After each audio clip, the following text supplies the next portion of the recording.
This is a Dragon Blazer production, and I am the little boogeyman. All right.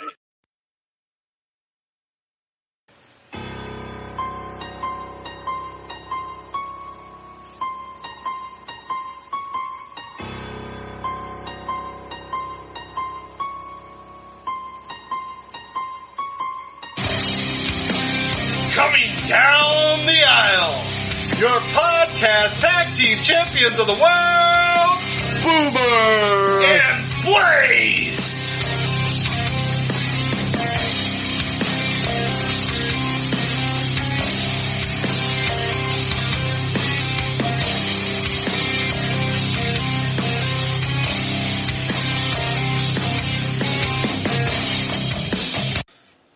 Hello, everyone, and welcome to another exciting episode of the Boomer and Blaze Show. I am Boomer. And I'm Blaze. And here we are, a little sad. Halloween's over, but we are now into November. Yeah. So that means, I know, Wait right? a minute. My birthday month. It's my birthday month. Hey. Wait a minute. I'm turning 40. This isn't a happy wah. occasion at all. This is sad times. This is sad times. No, it's not. You'll be fine. Come on, I'm older than you are. But it's your birthday month, huh? Hey. Everybody should celebrate that. Thanksgiving's right around the corner. Right. Time to eat way too much food for no reason. That's my birthday dinner. It is. You guys got to catch up on this. Thanksgiving's really about Blaze's birthday dinner. That's right. That's right. Okay, and if you're not on the boat for that, you need to recognize Absolutely. and catch up on it. So since we're in your birthday month and almost to your birthday dinner, let's talk a little bit about some of that food. Okay, I mean, come on, it's Thanksgiving. We might as well squeeze it in, right? Absolutely, you know? absolutely. So, I kind of expected this conversation closer to Thanksgiving, but I know. Sure. We have plenty to talk about, though, right? Oh, This yeah, is just a little teaser. You All know, right, it's in your house. We have to fill some time. So I feel like take turkey out. Turkey's your Turkey and ham should both be out. Yeah, turkey. Those are meats. Those are your main. Yeah. Everybody's normally having turkey. Yeah. So unless you have something different than turkey that you traditionally have on Thanksgiving, and maybe some do. What's your favorite side? What's your favorite Thanksgiving side? What do you look forward to every time you go to Thanksgiving? I can't remember when I was a kid what it was. Probably the turkey, right? When you're real little. I can't think of like I said. But when I got a little older, it was my stepmom made this sweet potato casserole with marshmallows and nuts in it, and I couldn't wait. Green bean casserole's always been a go-to too. Oh yeah, I love me some green bean casserole. My uncle, before he passed away, I don't know why I was about to do the Catholic thing, like everybody's watching, like seriously, like woo. Anyways, the German guy is over here doing his Catholic thing. I loved my uncle. He made green bean casserole, and I loved it. Yeah. Every time that he made it, miss him, yeah. Yeah, my uncle Lance. Lance is great guy. I always love me some stuffing. You know, stuffing's always good. Have you ever had a weird stuffing? Like I dated a girl and her mom always put oysters. Oysters? Yeah. No. Yeah. Weird, right? No, I've never had oyster and I stuffing. ate it. Was it good? It wasn't bad. It took a while to get used to. But, yeah, oyster stuffing. And they always had waffles, too. Waffles? With the Thanksgiving dinner. Yeah. Really? Like, what is that? I don't know. They were real. They weren't Eggos. Like, she made actual... Was it like a Belgian tradition? I don't think they were Belgian. You don't remember the waffles were Belgian? Maybe. I don't know. But, yeah, so that was a little weird. Oyster stuffing. Yeah, that was a different... I would have preferred to have a French tradition and have some French toast. It'd probably be better. I can't remember what the waffles were about. It probably was something to do with their heritage. There has to be something. Yeah. It has, like, who decides, like, you know what? Was it like frozen waffles or like right? Homemade But it was waffles? real though. They were actually made in Ireland, so they were real waffles. Cool. That's like I don't know, but I remember it clearly. I don't know why, but hey. But no, actually, my favorite side dish is my mom makes scalloped potatoes, and they are so good. And you can't beat real ones because no one makes them anymore. I mean, we normally use a box. We use a box. No, that's something else about Thanksgiving too, because people make shit. You know, We get mad at her whenever I think she like she didn't make it one year and we just went off like, how dare you, mother? How dare you not give us, this is what we look forward to. Christmas, Thanksgiving. We look forward to these delicious. Oh, and look, I had some Thanksgivings with Blaze, and his family can definitely cook, and I actually had some foods I probably would have never had.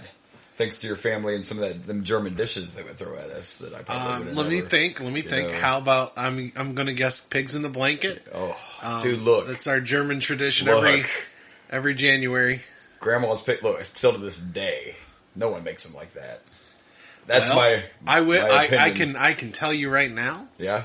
My grandma passed that recipe to my sister-in-law, and she now makes them, so they're not gone. Oh, my grandma may be gone, rest in peace. Best ones ever. But yeah, it continues. That's good to know, because I don't know what it was she ever did, but they were just... She told her where she goes to get the sour heads, and homemade pigs in the blanket. You can't beat it. And some cabbage and some, so... Well, I'm glad to know the tradition lives on, because tradition lives on. That's good stuff. Absolutely. We still have pigs in the blanket every year. Nice. Every I do remember those. Normally we're celebrating New Year's Eve, and we are watching New Year's Day normally, and we're watching a Buckeyes game because normally there's football on. Yeah. So football, food, family.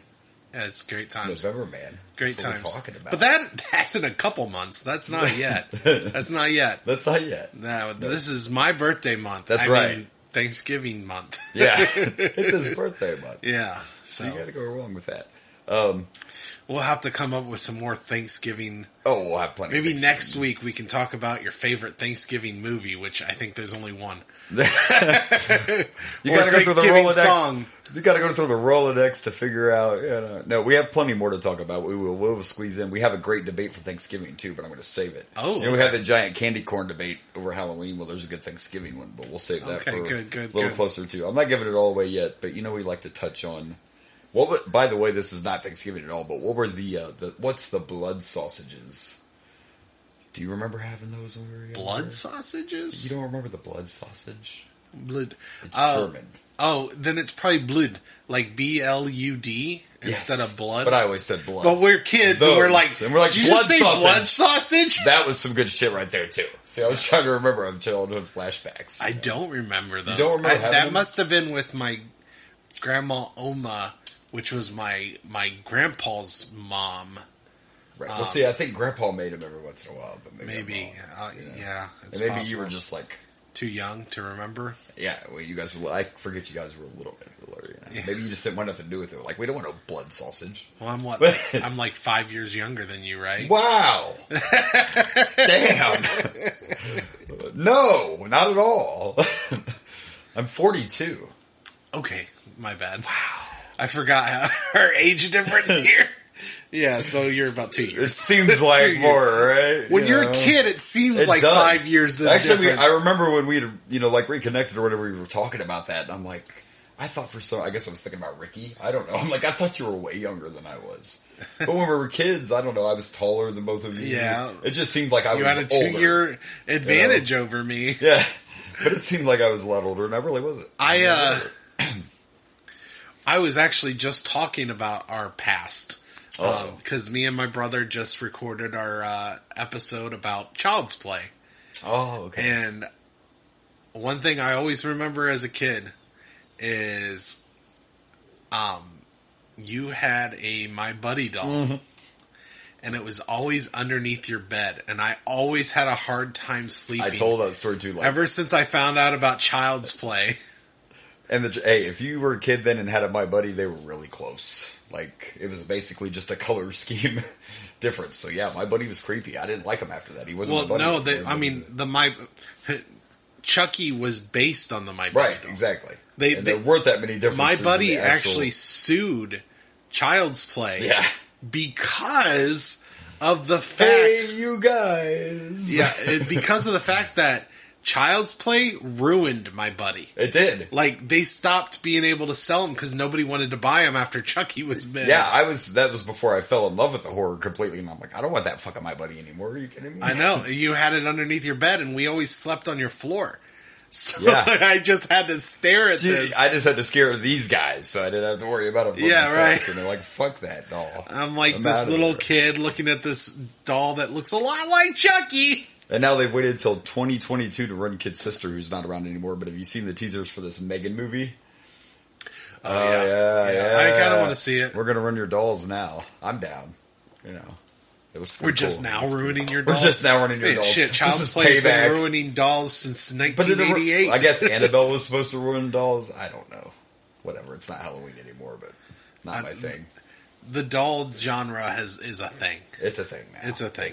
You either love dolls or you are afraid of them, or you love them because they're evil. Exactly. Yeah. I mean, we all know the best doll's Chucky anyway, so can't get rid of that. Chucky's the goat. Chucky is the goat. Chucky's the killer doll goat. All right, so this week we're going to move on a little bit here before we get to, I guess, technically wrestling. Some news from The Rock this week. We got the XFL. I know. Names and logos revealed. You know what? The link you shared, I didn't see the logos. I need to check the logos. I saw the names, right? And the couple different names. We got the Brahmas. Yeah, which I loved, right? I'm like, there's my team. Just, like, right there is just like... Damn, it's over. Yeah, so they kept a few names, and... I just want to know, like, what are they going to play the Rock's music every time they come out? No. With the Rock. Dude, it would be badass. The Rock says. The Rock says. They should use the heel rock music with that little bit of slower. Yeah. You know, of course he had to make. So there's some different cities. Of course he had to use his name. You know they're gonna get a touchdown, and then he's just gonna do the people's eyebrow. The people's eyebrow. Like, yeah. Are we gonna get a giant Brahma bullhead in the stadium? So or is it just gonna be the Rock's eyebrow? Maybe that's all. Maybe just like. Maybe that'll be my team now. They're either going to have the Brahma Bull like as the mascot, or it's just going to be a giant like cartoonish version of The Rock with his eyebrow up. That'd be great. So all them people that look like when the XFL came back, all these people were showing off their gear that they had bought, and I'm like, listen, I'm glad it's back, but I wouldn't be buying that gear so fast. Like, remember what happened the last time? You know, the Rona takes the XFL out. Well, for all you New York Guardians fans out there, your team's now in Orlando. So yeah, I mean, it wasn't even a Guardian. Like, I was on the XFL page. You'd be surprised how many people were fans. You know, it was better this time. Vince didn't go cheesy the second time. I actually did like the XFL. Yeah. I was sad that it disappeared, but I think we're going to get something better. Even better with now, The Rock. The Rock and the company and taking control. And that starts in 2030, right? 2023, so next year, yeah. we're only a couple months away from that. Yeah. I'm excited. I don't know. I think everybody's going to be a Brahmas fan, which I want to too. But I think right now I'm going with the Sea Dragons. Yeah, just because my company's name is Dragon Blazer Productions. So and I have a thing for dragons. I like dragons. I liked the Sea Dragons last time because they had like the coolest uniform. But they were just they changed their logo just a little, and some people were kind of like, you know. I want to look at that. But the DC team's still the same. They're the Defenders. The St. Louis is still the Battlehawks. Seattle's the same as it was the first time around. The Roughnecks from Houston, that's from the first time around. So, but I do remember that the XFL had problems with a couple of their names and their logos. The NFL was trying to say they were too similar, so some of those teams might have got replaced. Wasn't there the Vipers, the Vegas Vipers? Well, they were somewhere else. They were a team before, but it wasn't Vegas. So the Vipers are kind of cool, too. Yeah, the Vipers got used. I mean, obviously, I'm an Ohio guy, so we get. I know, this time it's all this. Like, there's nobody this way. It's all. It seems to be all, out west. So I don't know what happened there, but I wonder if what they're going to do is they'll keep those, and then maybe if it becomes successful, see what happens. We'll get 8 teams in the East. I guess with what Rock did, he's a smart businessman in his company, you know. So what they did, you keep them all there. It's all geographically close. So that way the travel's easier, it's not as expensive, you know, and then you see what happens. Because if it grows, it never had the chance to grow, but if it ever grows, you can't, it's going to be like it always was, the league owns the teams. There are no owners. Yeah. You know, so it makes sense to keep them all closer. they have 3 or 4 teams are in Texas. Like keep them all. It's less cost to travel, less cost to. So I guess it makes sense. I get that, but start. It sucks for like. But like fans. all of us are like, where's our teams? Like, yeah. But we'll see how it goes. I think with The Rock behind it and his company, I think it'll be around. I mean, I'm still gonna try to watch. I'm excited. I want to see some. Plus, as long as they don't try to compete with the NFL. Remember, be different. Don't be the same. Well, not only that, but do it during spring instead of fall when the NFL. But if you do it right too, with like actually finding players, think about how many guys don't make it to the NFL that are good enough, but right. Everybody can't go. That's you know what I mean. So the talent's out there. No, I understand, and you're never going to beat the NFL. No, but just be different. But isn't he like working with the NFL? Actually, it sounds like they are going to work together. So instead of being competitive. So if they do like in spring, because I mean, there's a lot of people that football's their sport, and they don't like me. Like I like baseball, but I don't watch every game. There's too many. Right. I'll watch just about any sport in the right situation. But I don't watch any of them religiously like I watch the NFL. And I think a lot of people are that way, but it's as simple as you said. The formula of every other sport is a lot of games in a season, and you take on the same team 3 or 4 days in a row. Yeah. But football is a whole nother beast. But you give me football at a time when I don't have football, and you make it interesting. Yeah. Hopefully that will help. Yeah. And I'd like to see it flourish. Yeah, I'd love more football. Like, it will help with the pain of waiting for next year that I get every year. The sadness that we get every time that we have to wait for I had a rough Halloween. Yeah. I had a rough Halloween. We needed our football. I know, right? It didn't shock me when I couldn't watch the whole game. I had to go to bed. When I went to bed, there wasn't even a score. But it didn't shock me. You never know. When those two teams we play, scored in the second half, but that was when the Browns stopped blitzing and they just started playing prevent. They just made sure we still scored. T. Higgins had this amazing jump catch that he fought for and ran in for a touchdown, but it was it was impressive, but it was too late. But yeah, they were hitting Burrow hard. I know. They were when you don't have to worry about Chase, and you already have one of the best defensive players in Myles Garrett, and I believe they have another great one too. Yeah. So they already have a strong defensive line. We do not have the strongest offensive line, and you throw in those blitzes a lot. Yeah, it was just too much. It was, unfortunately. And they ran all over us with Hunt and. Chubb is also. See, that's the thing about the Browns. They've only lost all their games by like 3 points, in each one. So it's not like they're getting killed. They're a good team that is just haven't had luck their way, and unfortunately, their strengths attack our weaknesses. And not having Chase really didn't help either. So it was. Just, and Joe Burrow hasn't beat him yet. They're like his kryptonite. I know. So who knows? I don't know. Yeah, it's rough. But let's get into more stuffs, right? Wrestling. All right. So here we go. Yeah, so I don't need to be depressed again. We don't want to get all sad back here, folks. We don't want to do that. So, all right. Well, let's get into some wrestling, and I want to mention this real quick. Here's something we never talk about: is Impact. You're like, what? Yeah. Just for a second, we're going to talk about some Impact. Okay. So I forgot to mention that a couple weeks ago, Frankie Kazarian showed up on Impact. His contract ran out with AEW. And he showed up on a pay-per-view and he won their X Division title. Now, you don't really watch Impact. Do you know anything about the X Division title? No. Okay, well, it's a mid-card belt. Okay. And I wish I could explain to you exactly what it is, but I can't. Because it's Impact. Okay. Like, back in the day when the X Division first started, I thought it was a cruiserweight thing, but then, like, Abyss won the title and Samoa Joe. So I've always thought it's kind of like a hardcore title. Anyway, long story short is, they have what they call Option C with the X Division title. And Option C means you can give your title up and automatically get a world title shot. And Frankie chose to do that. Now, the reason I bring this up is the concept itself I kind of like. It's kind of a cool idea to think like the Intercontinental Champion could be like, you know what, I want my world title shot here, I vacate my belt. That's the only reason I brought it up, just to see I think it's an interesting concept. It's an interesting concept. But you have to give your title up just to get the championship match. I think it's an interesting concept. I'm glad it's an Impact. I don't think I'd want to see that in not WWE. in the big stage, but it's nice to see the mid-cards. I like it because I think the Intercontinental has prestige in the WWE. Again, but it didn't for a minute.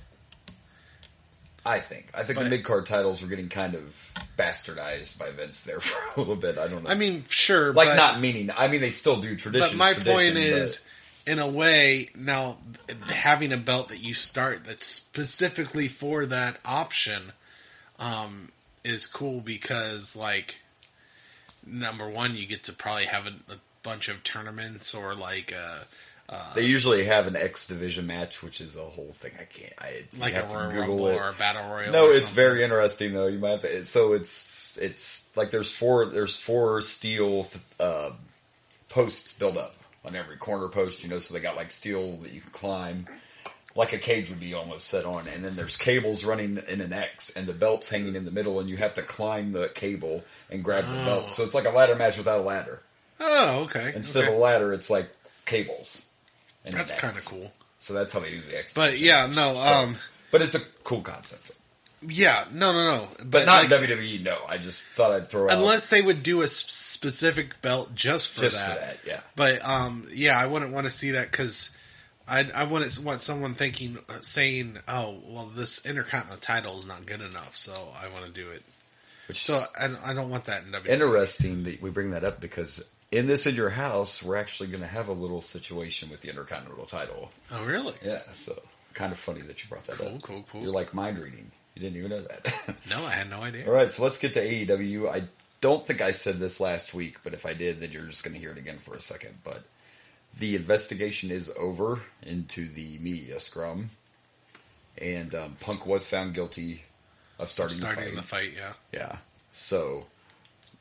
And like I said, all signs are pointing to the Punk's going to be gone. But what was interesting last week is we got a vignette, however the hell you say it, of the Elite on AEW.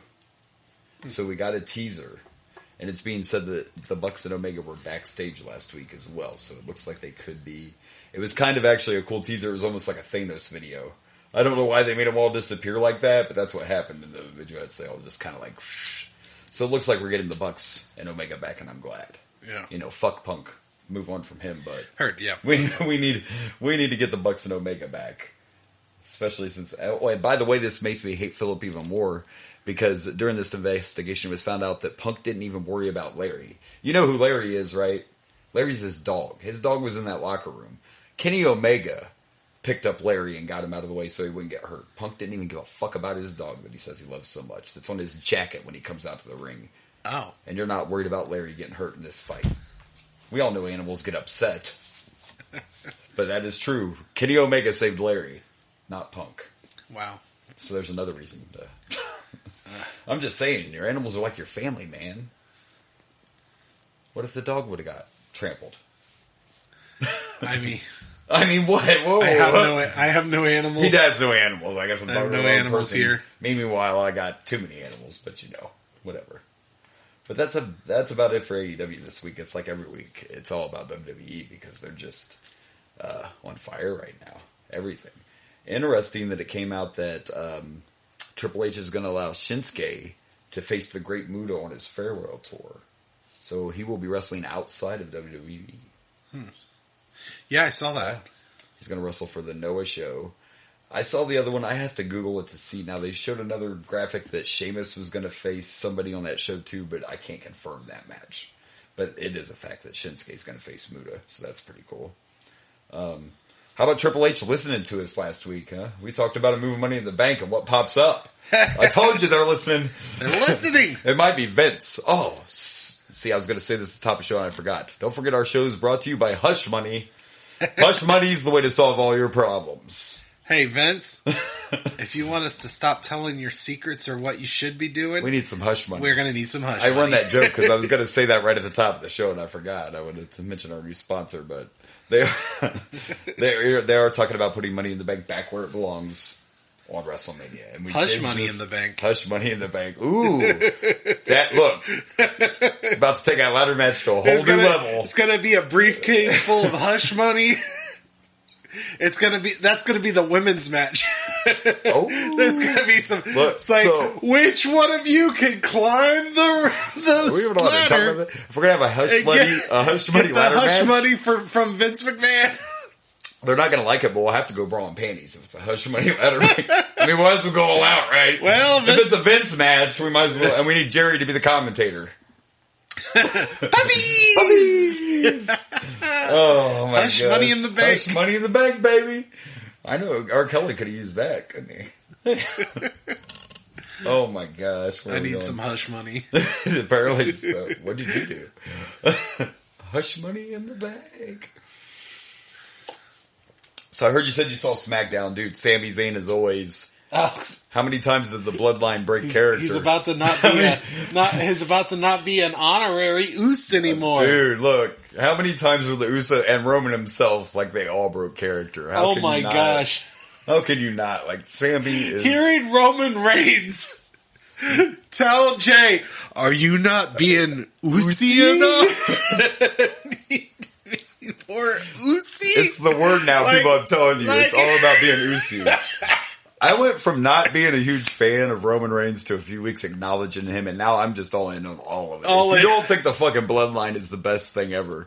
And Sami's finally, you know what? Sami, I thought, was one of those guys that gets not used properly and then pushes. This makes up for everything right here. This is the height of Sami's fucking career right here, man. You know this is probably eventually going to end up with them screwing over Sami Zayn, but I don't know. It's so fun right now. It is so fun right now. I still feel at some point... very Uso. You need to be more Uso. I still think that we might see Jay fuck up Reigns' title. Whether he does it intentionally, I think Jay might have something to do with Roman losing his belt. That could be interesting. I wouldn't be shocked. Jay...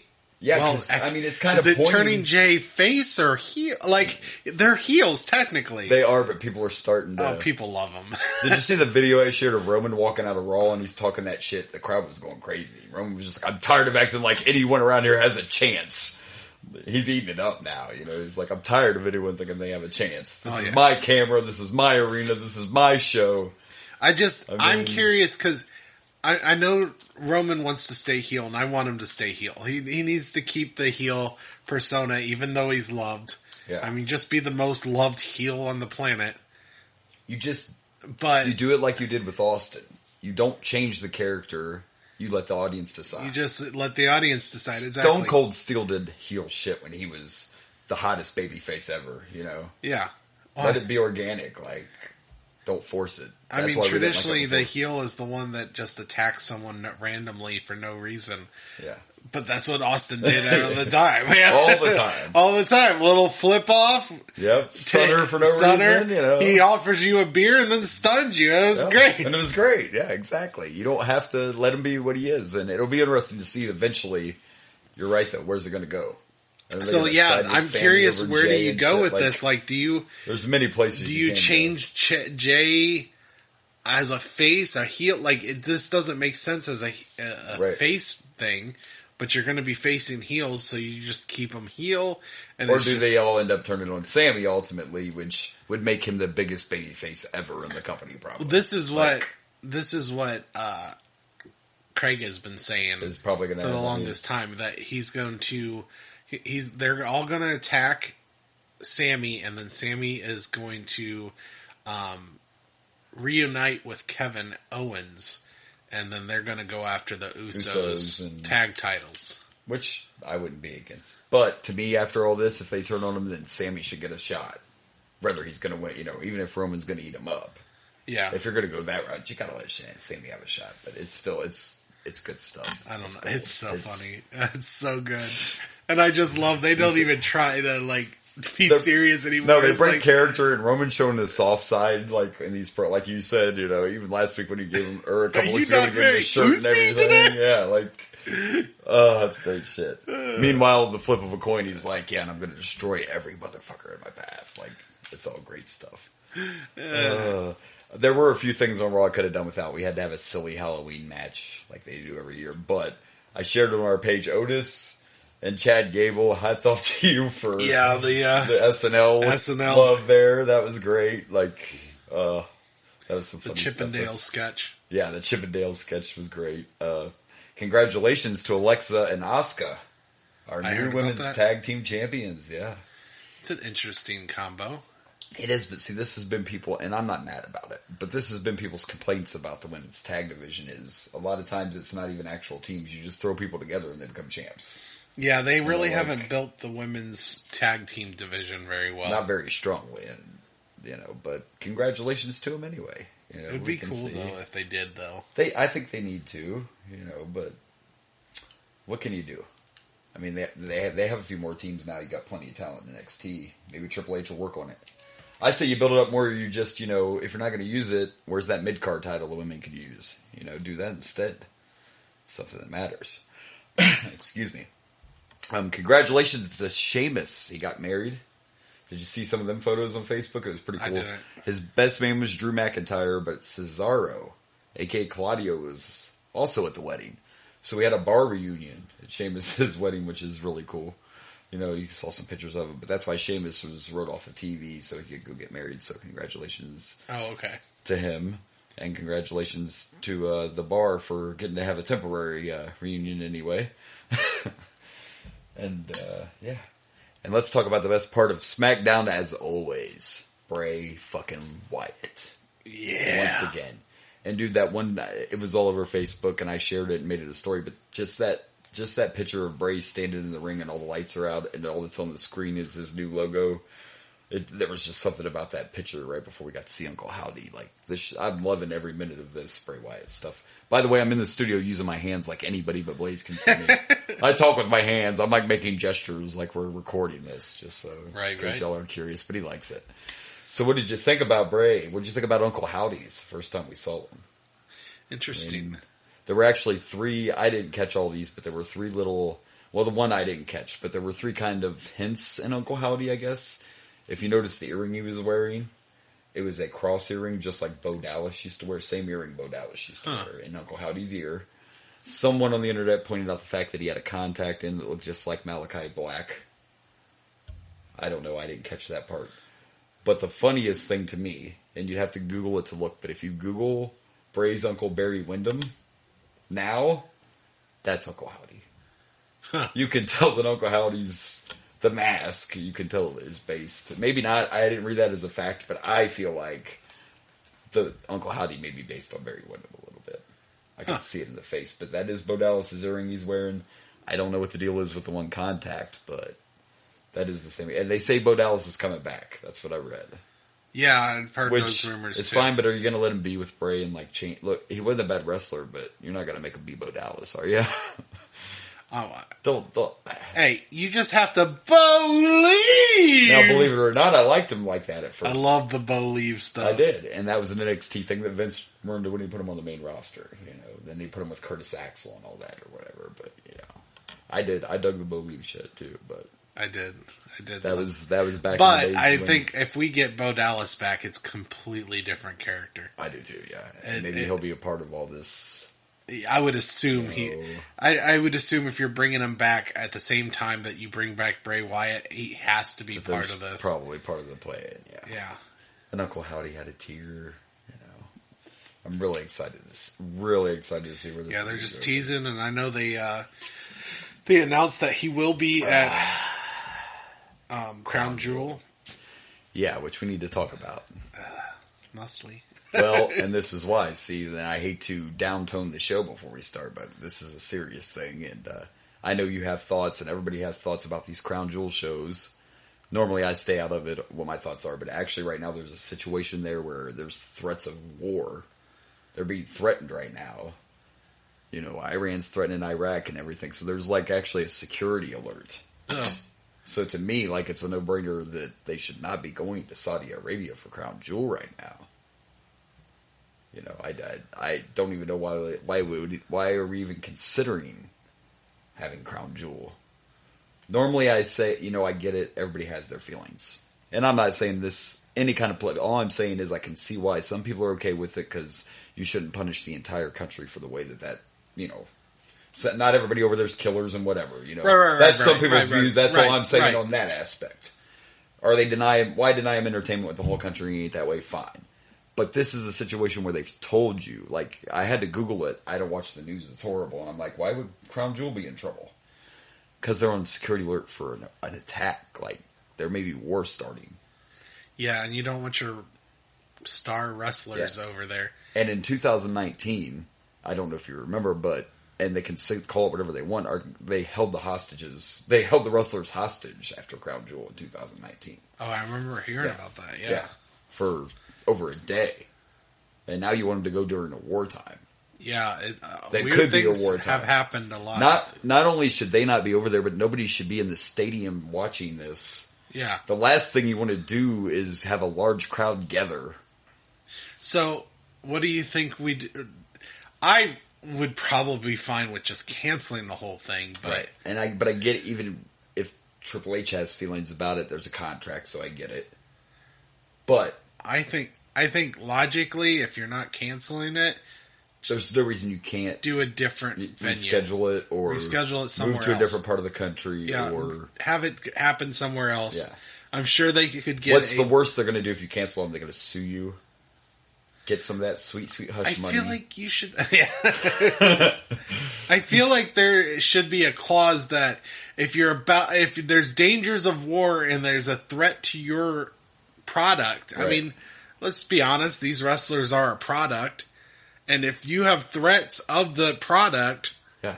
And you as a country shouldn't want to have it either anyway. Exactly. If you're on... And I'm talking just like we've had before. You know how our country works, and sometimes we have the terrorist level, and it's yellow and it's red or whatever. They're literally on a high alert for an attack. So I don't see why we would go over there. And they've never forced... From what I've heard, they've never forced anyone. You've heard of superstars not going to Saudi. Yes, they don't I know. And they've never made them. Like Sami Sammy Zayn won't go. Famously will not go. And he's not the only one. Bray never wanted to go before, and now they're saying all of a sudden he's going to be there. I don't know. Before he didn't want to go, and he ended up going. He ended up going and losing to Goldberg. We all know that, but he didn't want to go. But I think in that case... That's the reason you don't want to go back, because ugly things happen I think in that case, because I just said they didn't force anybody, but in Bray's case, you were the champ. You can't really say you don't. You know what I mean? Yeah. You kind of had to go to Crown Jewel because you were the champ, so you didn't really have a choice. But my point is they don't normally force them. I don't think they should have it. But if they do have it, we will talk about it next week and everything that happens. I just think... I wouldn't go right now. Right. Just my opinion. Agreed. But speaking of traveling, when we watch our episode this week, we have In Your House For It. It's the Great White North. Oh, Canada, eh? We're going to Canada, eh? That's what I'm talking about. So maybe we'll have some moose and some hot chocolate. Some moose? Do they eat moose? I don't know. Did I just offend Canada? I mean, I was thinking of the dessert. That's what I meant too. Yeah. Moose, chocolate mousse. Not like moose. I wouldn't eat a moose. I wouldn't do that. I mean, why not? I mean, not to be like, we just say, ooh, I want to eat a moose, but we freaking cow and everything else. No, I would try it. I'd try anything once. We have deer all the... I mean, I don't have deer all the time, but I've had cow all the time. I've had ostrich. I've had alligator. Like, why is a moose off limits? Like, the Canadians may not kill them. I don't want to offend them. I don't know the situation with mooses. I don't know. It could be extinct. I don't know. I don't know anything about mooses other than, like, it doesn't look like any different than half the other things we eat. Wow. Oh, Canada. I won't let him kill your mooses. I don't know. I'm not saying that like I got a hankering for moose and I need to go to Canada with my Did I just say rifle. Mooses? That's not even a thing. It's moose no matter what, right? I don't know. Is it like mices? Mices or something? Well, I don't know. Listen, we don't want to piss off... Kevin Smith is a treasure, and I don't want to piss off Canada. Yoga hosers might come after us if we piss off Canada. Treasure. We like you, Kevin. And Jericho, you're okay too. And Jericho, you're okay too. All right. Well, I think that's all I got. Do you have anything else now that we've... No, I'm ready to watch this. Yeah, absolutely. Let's press play. Let's press play and watch In Your House 4.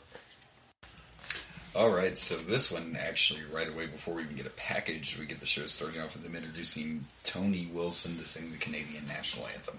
Don't know who she was, but she sung "O Canada." So I'm assuming she's Canadian. yeah, exactly. I tried to Google her, but I couldn't even find anything. But anyway, so we get that to kick off the show, and then we get our little package. But did you notice this time, no "In Your House" like song?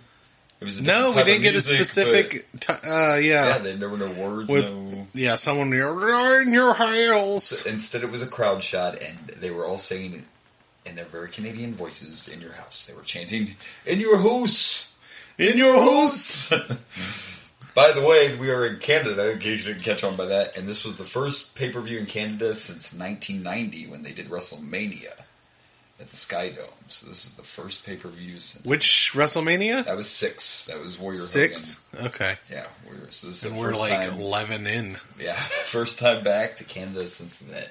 As far as a pay-per-view, obviously they... In fairness, there was a lot less pay-per-views back then. There were. Remember, the In Your House is the new tester to see if they want to do more than the big 4, so... Yeah, well, makes sense. Big 5. I mean, they've been doing King of the Ring a couple. Yeah. Big 5. But yeah, anyway. But yeah, mostly Big 4. Mostly. And then after our little package, it cut to Gorilla making the announcement that Shawn Michaels cannot wrestle due to a concussion, and he must forfeit his Intercontinental title, but they're going to make him come out and actually give the title to Dean Douglas. And this, I mean, we haven't seen it yet. I assume it's going to happen later, but this is what I was kind of mentioning. Like later on, Shane Douglas was like, at that moment, I felt like the Intercontinental title didn't matter because they literally handed it to me. I guess I can get it, you know. Right. He felt like but we'll get to that segment later on. But it was announced that was going to happen, and then Dean has to defend the title against Razor Ramon later on in the show. And we get our opening package. We get that. We get our announced team of Jerry Lawler, JR, and Vincent Kennedy McMahon. Man, we're getting so close to him being the boss. Yeah. We have to be getting the close. Mr. McMahon character, yeah. 96 is about to take off. I cannot wait. And we're so close to 96 now. We are. Yeah. This in Survivor Series, right? Yeah, it should be it. And then probably... There's one more in your house. Survivor Series, one more in your house. So there's a December one? Yeah. There's 5 in your house. This one's October, I can tell, because they have the pumpkins. They got the pumpkin. On the In Your House logo. Calm down, it's not pumpkin spice. It's just a pumpkin. He's disappointed. He's just a look on his face. I don't think pumpkin spice was really probably wasn't even a thing. It wasn't popular. That was just a spice in your cupboard back then. That nobody gave a shit about. They weren't putting it in your coffee until some magical person was like, "You know what? I wonder how this would be in coffee." And then they were like, "We're putting that shit in everything." Wait, people like pumpkin? What did I see today? It was Hostess cupcakes that are pumpkin spice. Oh, fuck cupcakes. Yeah. Saw that today. I didn't buy any. I probably should have. But I saw what the hell? I don't know. I was getting coffee. But anyway, what do you have up there in Canada that's pumpkin Canadian pumpkins? What do they taste like? Do they taste like syrup? Pumpkin mousse. Pumpkin. We're back to the mousses again. No, I'm talking mousse dessert. I'm talking about the dessert. Not the actual mousse. I don't even think I could be like, I want pumpkin flavored actual mousse. Pumpkin mousse pie. I don't know what mousse tastes like, but I'm pretty sure I'm good on trying it with pumpkin. I don't normally mix the pumpkin with meat. Oh my gosh. We're good. Candace can hate us. What's great is I just remembered I have a friend who's Canadian. I'm going to have to talk to her later. I got some questions for her. I don't know how I didn't think of this until now. Now, is she... Okay, so is she living Canada? No, she's here now, But how recently? It's been a while, but when she was a kid, but still. Yeah, but I don't think pumpkin spice No, but I just want to ask some general Canada questions. Oh, okay. So we're just here like, do you guys eat moose? We're here with the Canada correspondent, a.k.a. the only person I know Boomer knows Canadian. that's Canadian. Exactly. That would be my Canadian expert. Where's the assistant? Write In this fairness, down. I don't know if I have any Canadian friends. I just thought about that. I just for a second was trying to think, do I know anybody that's Canadian or came from Canada? I think I know a lot of Canadian people, but it's just because I watch wrestling and half the wrestlers are Canadian. Jericho's not my phone, damn it. I thought he was. Bret Hart. So is Canadian bacon just bacon in Canada? You know, I've made that joke before. Have you? Oh, I figured, you know. Anyway, we had a match, didn't we? Well, I'm knocking on Canada. So in our first match, our first entrant is Rikishi, the future Fatu, as positive Rikishi. You mean it's pre-Rikishi Fatu? Yeah, that. Yeah, it's pre-Rikishi Fatu before Rikishi was Rikishi Fatu. And fancy lad Hunter Hearst Helmsley. So, by the way, thank God Fatu got past this because literally he has no gimmick. He comes out in a multicolored jacket with all these sayings on it, and then what's on his tights? Like, Blaze love this. Just say no. I swear to God, Fatu came out here like he was the fucking dare officer I dealt with when I was a kid. I was like, is that his gimmick? It's like he's the dare people guy? are going to try to give you fucking drugs all the time when you're a kid. The fuck they are! I have never once been offered drugs. I'm not getting free drugs. That shit is expensive. So we got the dare officer against the regal gentleman. But something interesting that I don't know if you couldn't notice. Did you notice the hat Rikishi was wearing when he came out? Fatu was wearing. He had on like a beanie. Yeah. Did you see what it said on it? No, I don't think so. Okay, well, I had 3 letters on it, and it was BSK. Okay, yes, I did. You know what BSK is? That is Bullshit Killer? That's Bone Street Crew. That is Undertaker's clique from back in the day. Undertaker has BSK tattooed on him. So that was his, that's his clique. The Bone Street Crew. Yeah, that's his clique. So Fatu was in the clique. Undertaker was a nerd. So was yeah, he was, because you know who else was in it? Kama. Before he was Godfather, Paul. Yeah, Kama was also the Bone Street Crew. So. Hey, you got to give credit. I would have noticed that when I was a kid. Though. You got to give credit to Triple H and Kevin Nash and all them. They just called theirs the Click. Right. They're just the Click. But not only are you in with the Undertaker, you're so in with him that he had a fucking beanie made for you. They didn't sell those. That ain't WWE merch. Like, he made him a hat. Like, you're my dog. You're my dog. You're in the crew. Interesting tidbit for you there. So he was part of the crew. I like how he decided to use K instead of C because he was cool. He was cool. Hanging out with Fatu and Kama. Whatever. That's cool information. Don't get me wrong. Though. It is a cool line. But back then you're like, really? That was part of your crew? Bone Street Crew. I mean... Rikishi Yoko was also a member of the club. I know I'm being very judgy, especially when I name my production company Dragon Blazer Productions. So, I really have nowhere to talk. Bone Street Crew with a K. I think right now all I'm thinking is like, me and Undertaker are a lot alike. We're both fucking nerds with really cheesy names. Good stuff. See, Bone Street Crew. Bone Street Crew. And, he had to do that 90s thing and change that C to a K. That's right, because I'm a cool kid. Well, and then the Undertaker. Anyway, this match was better than the last opening match at In Your House, because you remember last time we got Waylon Mercy. Yes, we did. Yeah. So this was it was cool seeing pre-Rikishi and seeing, of course, I love... Still the young Hunter. And Hunter's so good. Even back then, he was good. There were a couple... there was that pile driver. That totally... There was a pile driver where when he dropped, it was like his... Fatu's head landed on his nuts. Oh, yeah, he got a penis shot. A little penis. It was just the tip. Hush money may be right for you. I feel like... Hush money. I feel like... just the tip. It's just the tip. It's only... trying to get this out. Blaze, calm down over here, Blaze. Sorry, the tip got him. Teabag. I felt like it was just a teabag move. I was trying. Oh, that's trying to you get fucked teabag up my out. joke. I couldn't get it out It properly. was the tip's fault. It's the tip's fault. It's just. I see where you were going though. It got teabagged. Yes. Yeah, it was more of a Ooh, I thought it was teabag than a pile driver. We don't have a medic on site yet. A teabag driver. A teabag driver. Oh, I'm supposed to be the funny one, fucker. Well, sometimes I got him for once. Like this is one time. Bullshit. Bullshit. All right, continue. Now he's mad. No more segments. No more segments for you. Become another person. Become another person. Become another person. But there were a couple spots too, like when Hunter put Fatu's head in the turnbuckle like 3 times in a row, and Fatu just did a breakdown. Oh yeah, he no-sold the shit out of it. I can't. I was shocked when I saw that because I mean, obviously Rikishi. There was a lot of dancing involved in his gimmick when he was at the height of popularity. I didn't know he was doing that shit as Fatu. It's positive. I thought that was something he brought in because he was doing Too Cool, right? Yeah, it was Too Cool he used to do. Yeah. So I thought that was more of a Too Cool introduction.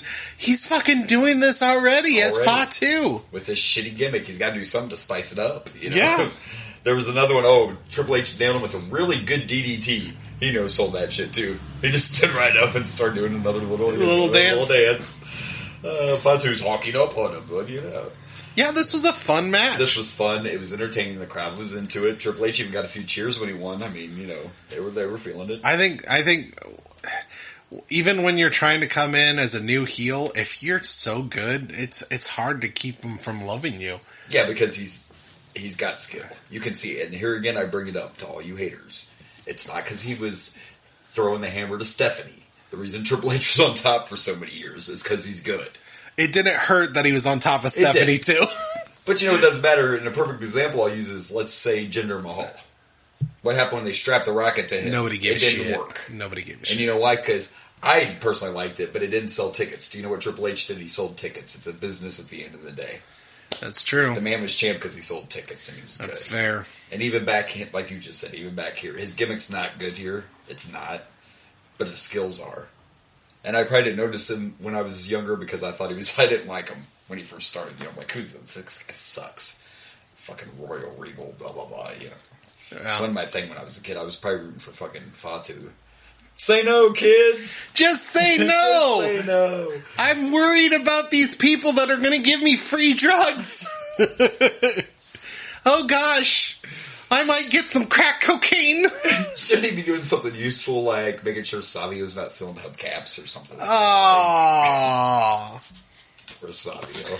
We're trying to make. We're not trying to make this racial. We're making fun of Dare. It's okay bad. to make fun of Dare. Oh, we're making fun of Dare. My bad. Well, Savio might have Coke or something, or what? I hope you mean Coca-Cola. I do. That refreshing drink. Because drugs aren't cool. Drugs are bad. Okay. Just say no to Coca-Cola. I mean, I would say no. I'm a Pepsi guy, but I don't drink a lot of pop. But whatever, whatever you like. And the match ended. We got to see, of course, the finisher that becomes famous. But Rikishi went for a diving body splash, I believe, and Triple H moved, hit him with a pedigree. Game over, because back then finishers were finishers. One pedigree, match over. I can almost pinpoint the time that changed. Really? I wish I could, because it seems so... Shawn Michaels versus Undertaker.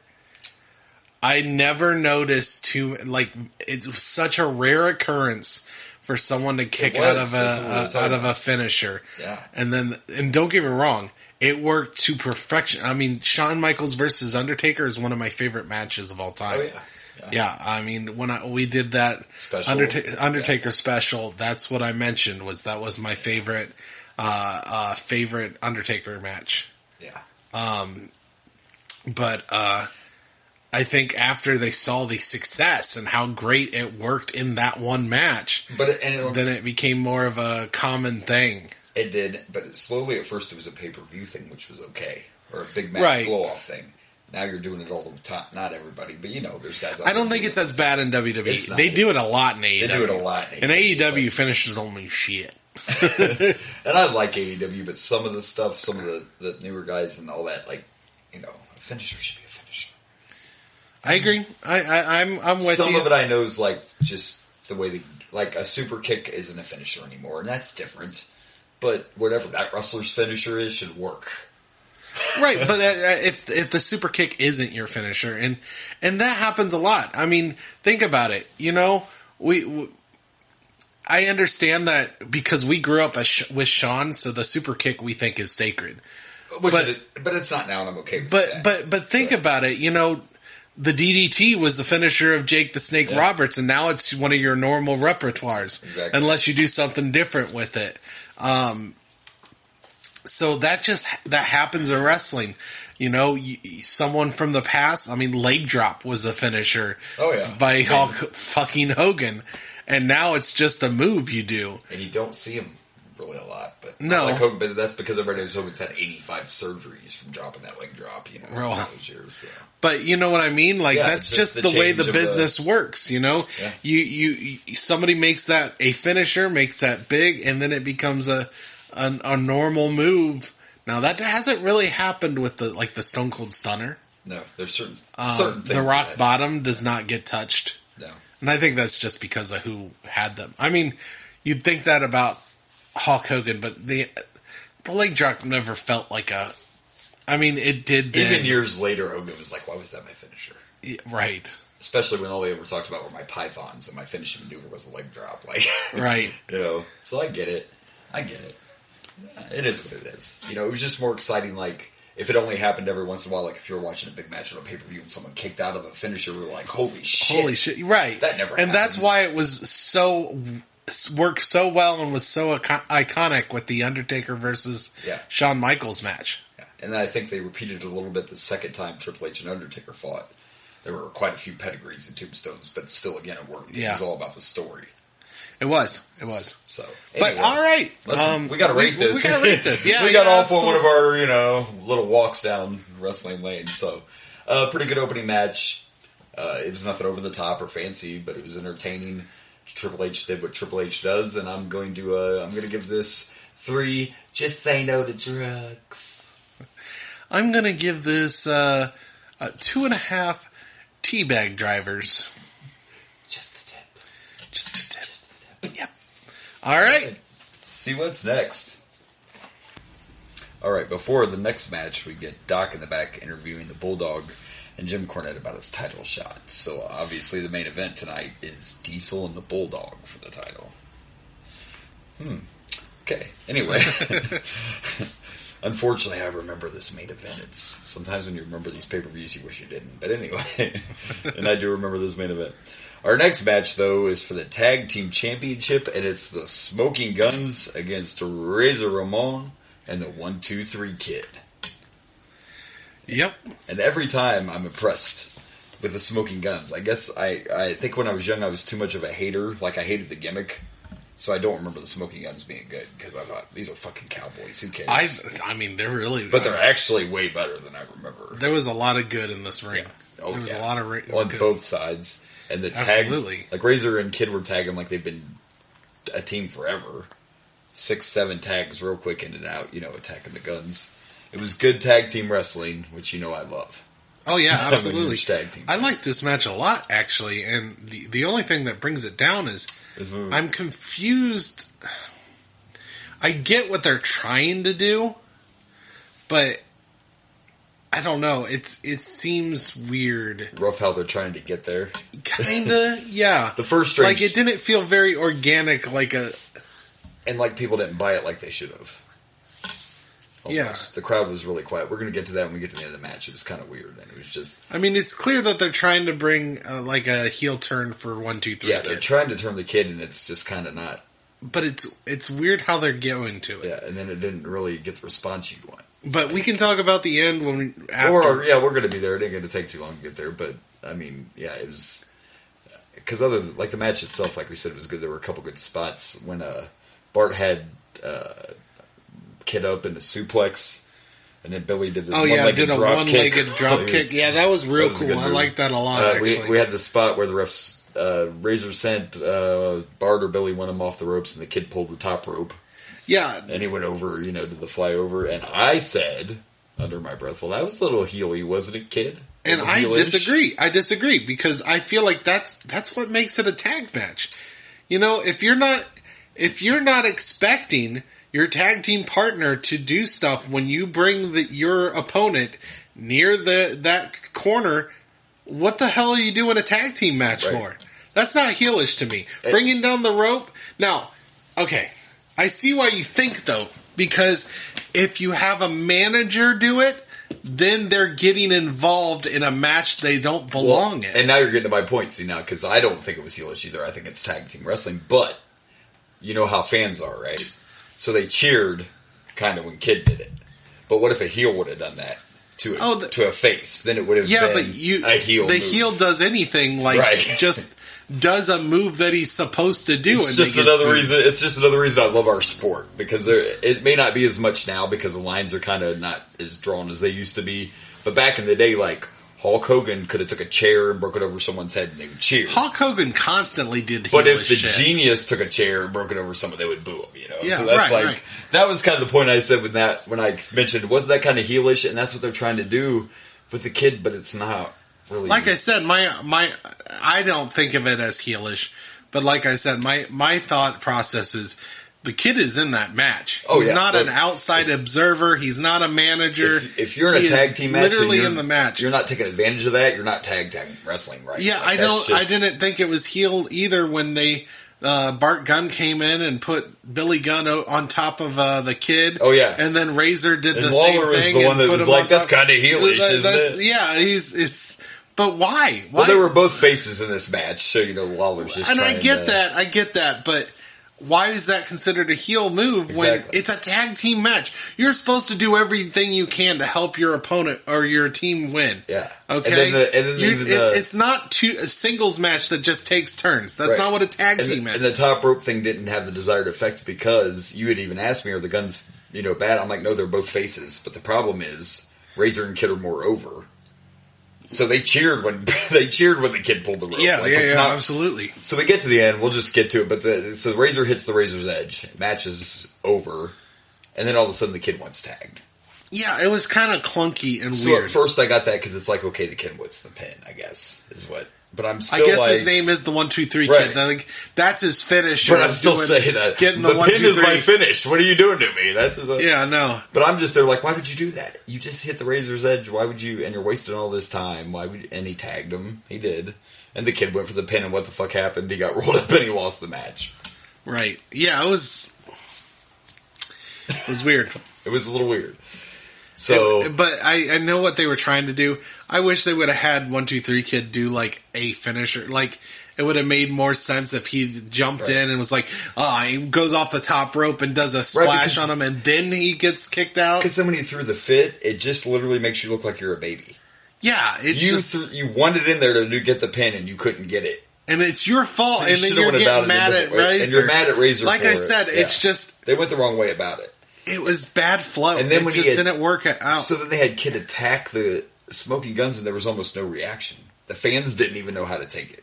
It didn't work at all. Yeah, you could almost hear a pin drop when Kid attacked the Guns. They were just like, "What the fuck? Do we cheer? Huh? Do we not? Is he turning or is he?"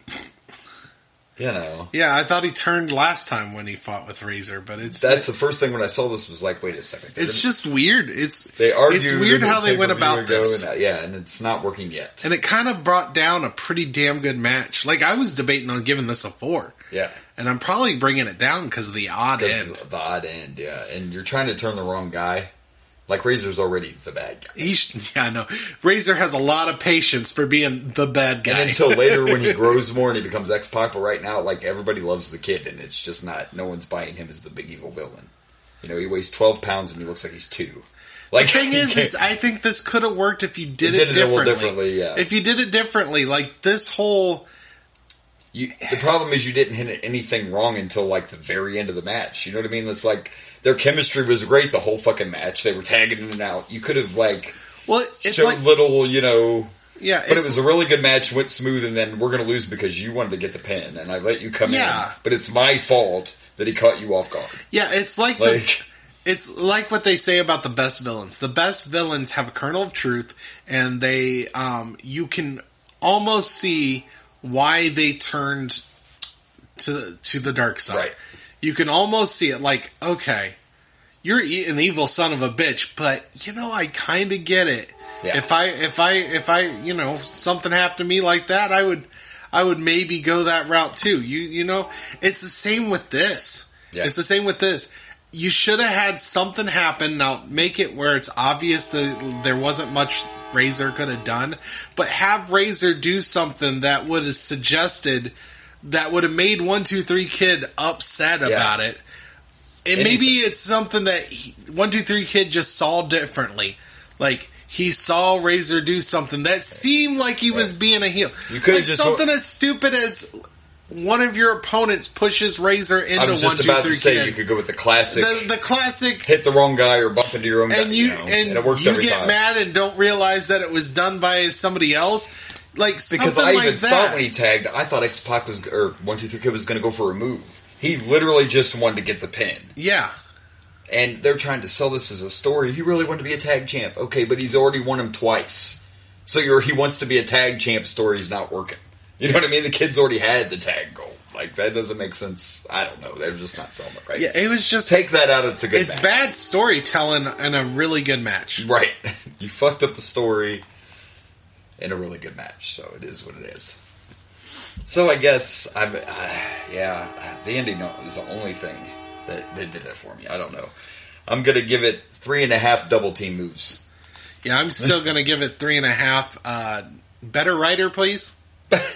Better writer, please. Can you get someone else on this project, please? Yeah, can somebody else write the ending of this match? Because it could have been 4, maybe 4.5, depending on if they would have had a good ending. Like, if you just had a ending that worked, 4. You throw in a great way to end it.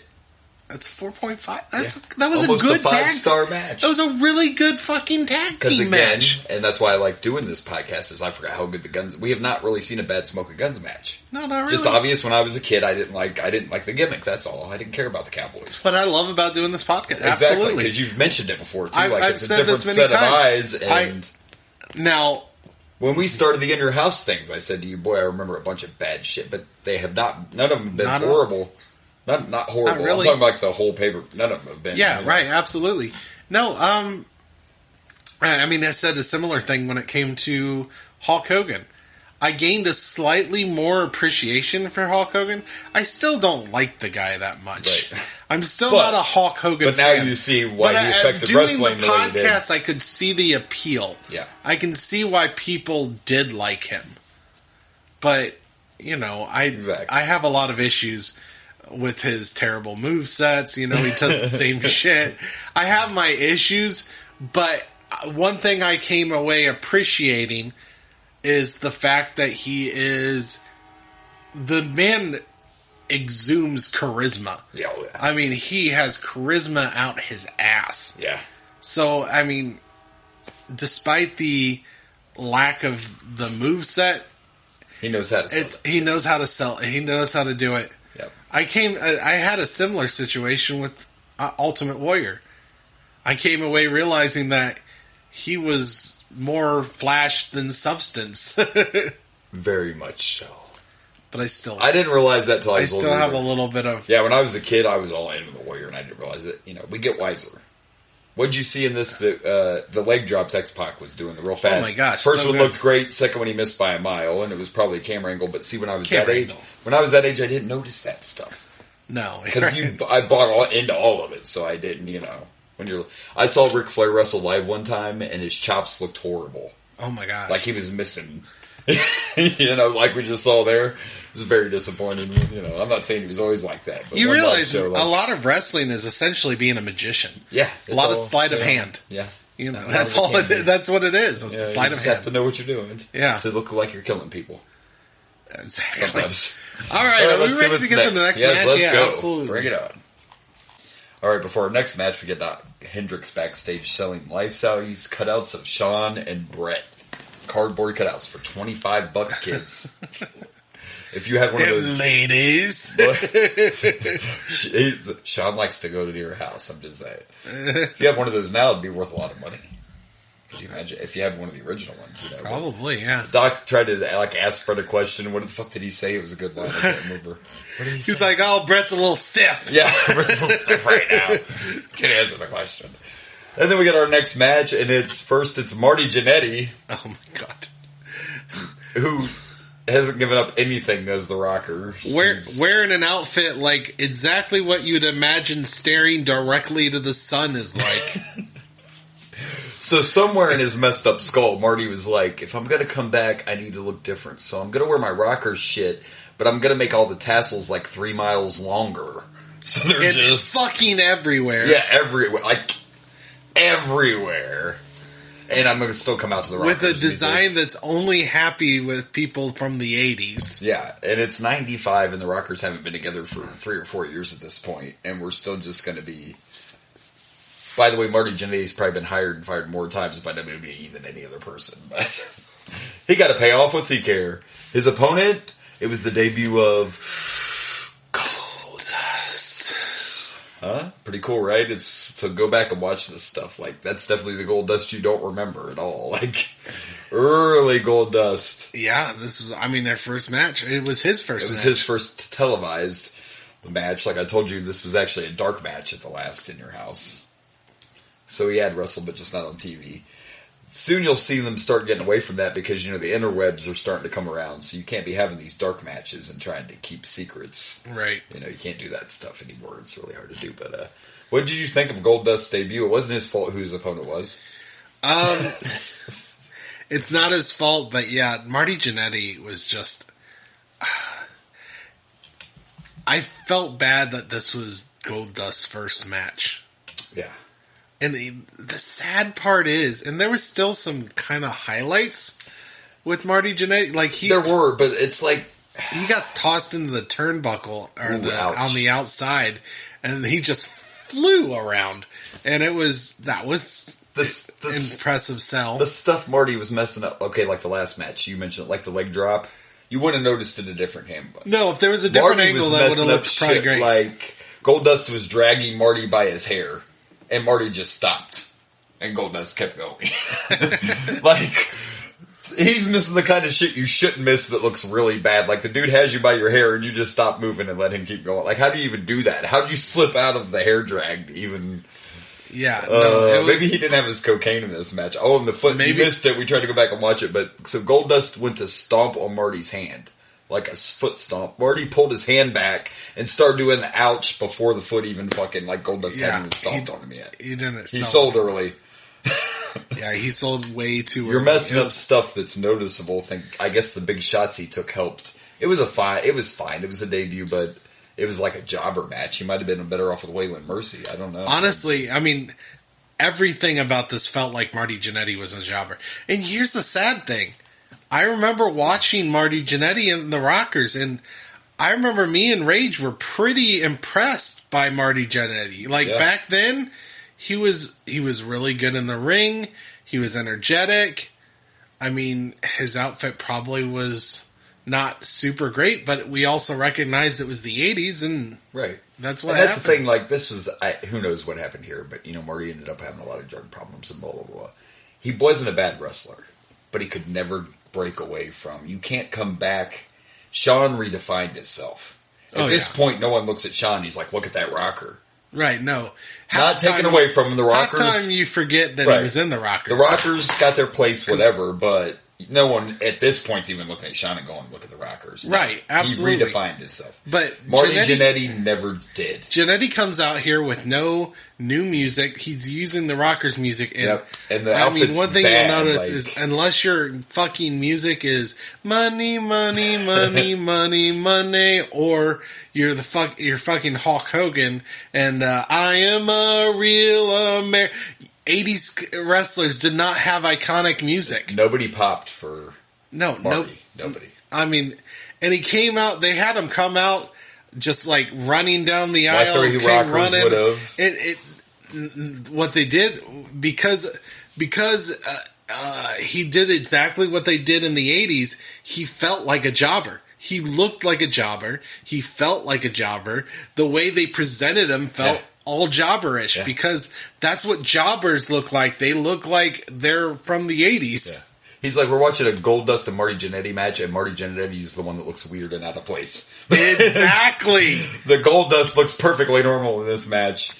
And you took the words right out of my mouth. Got me again. And Jannetty never changes.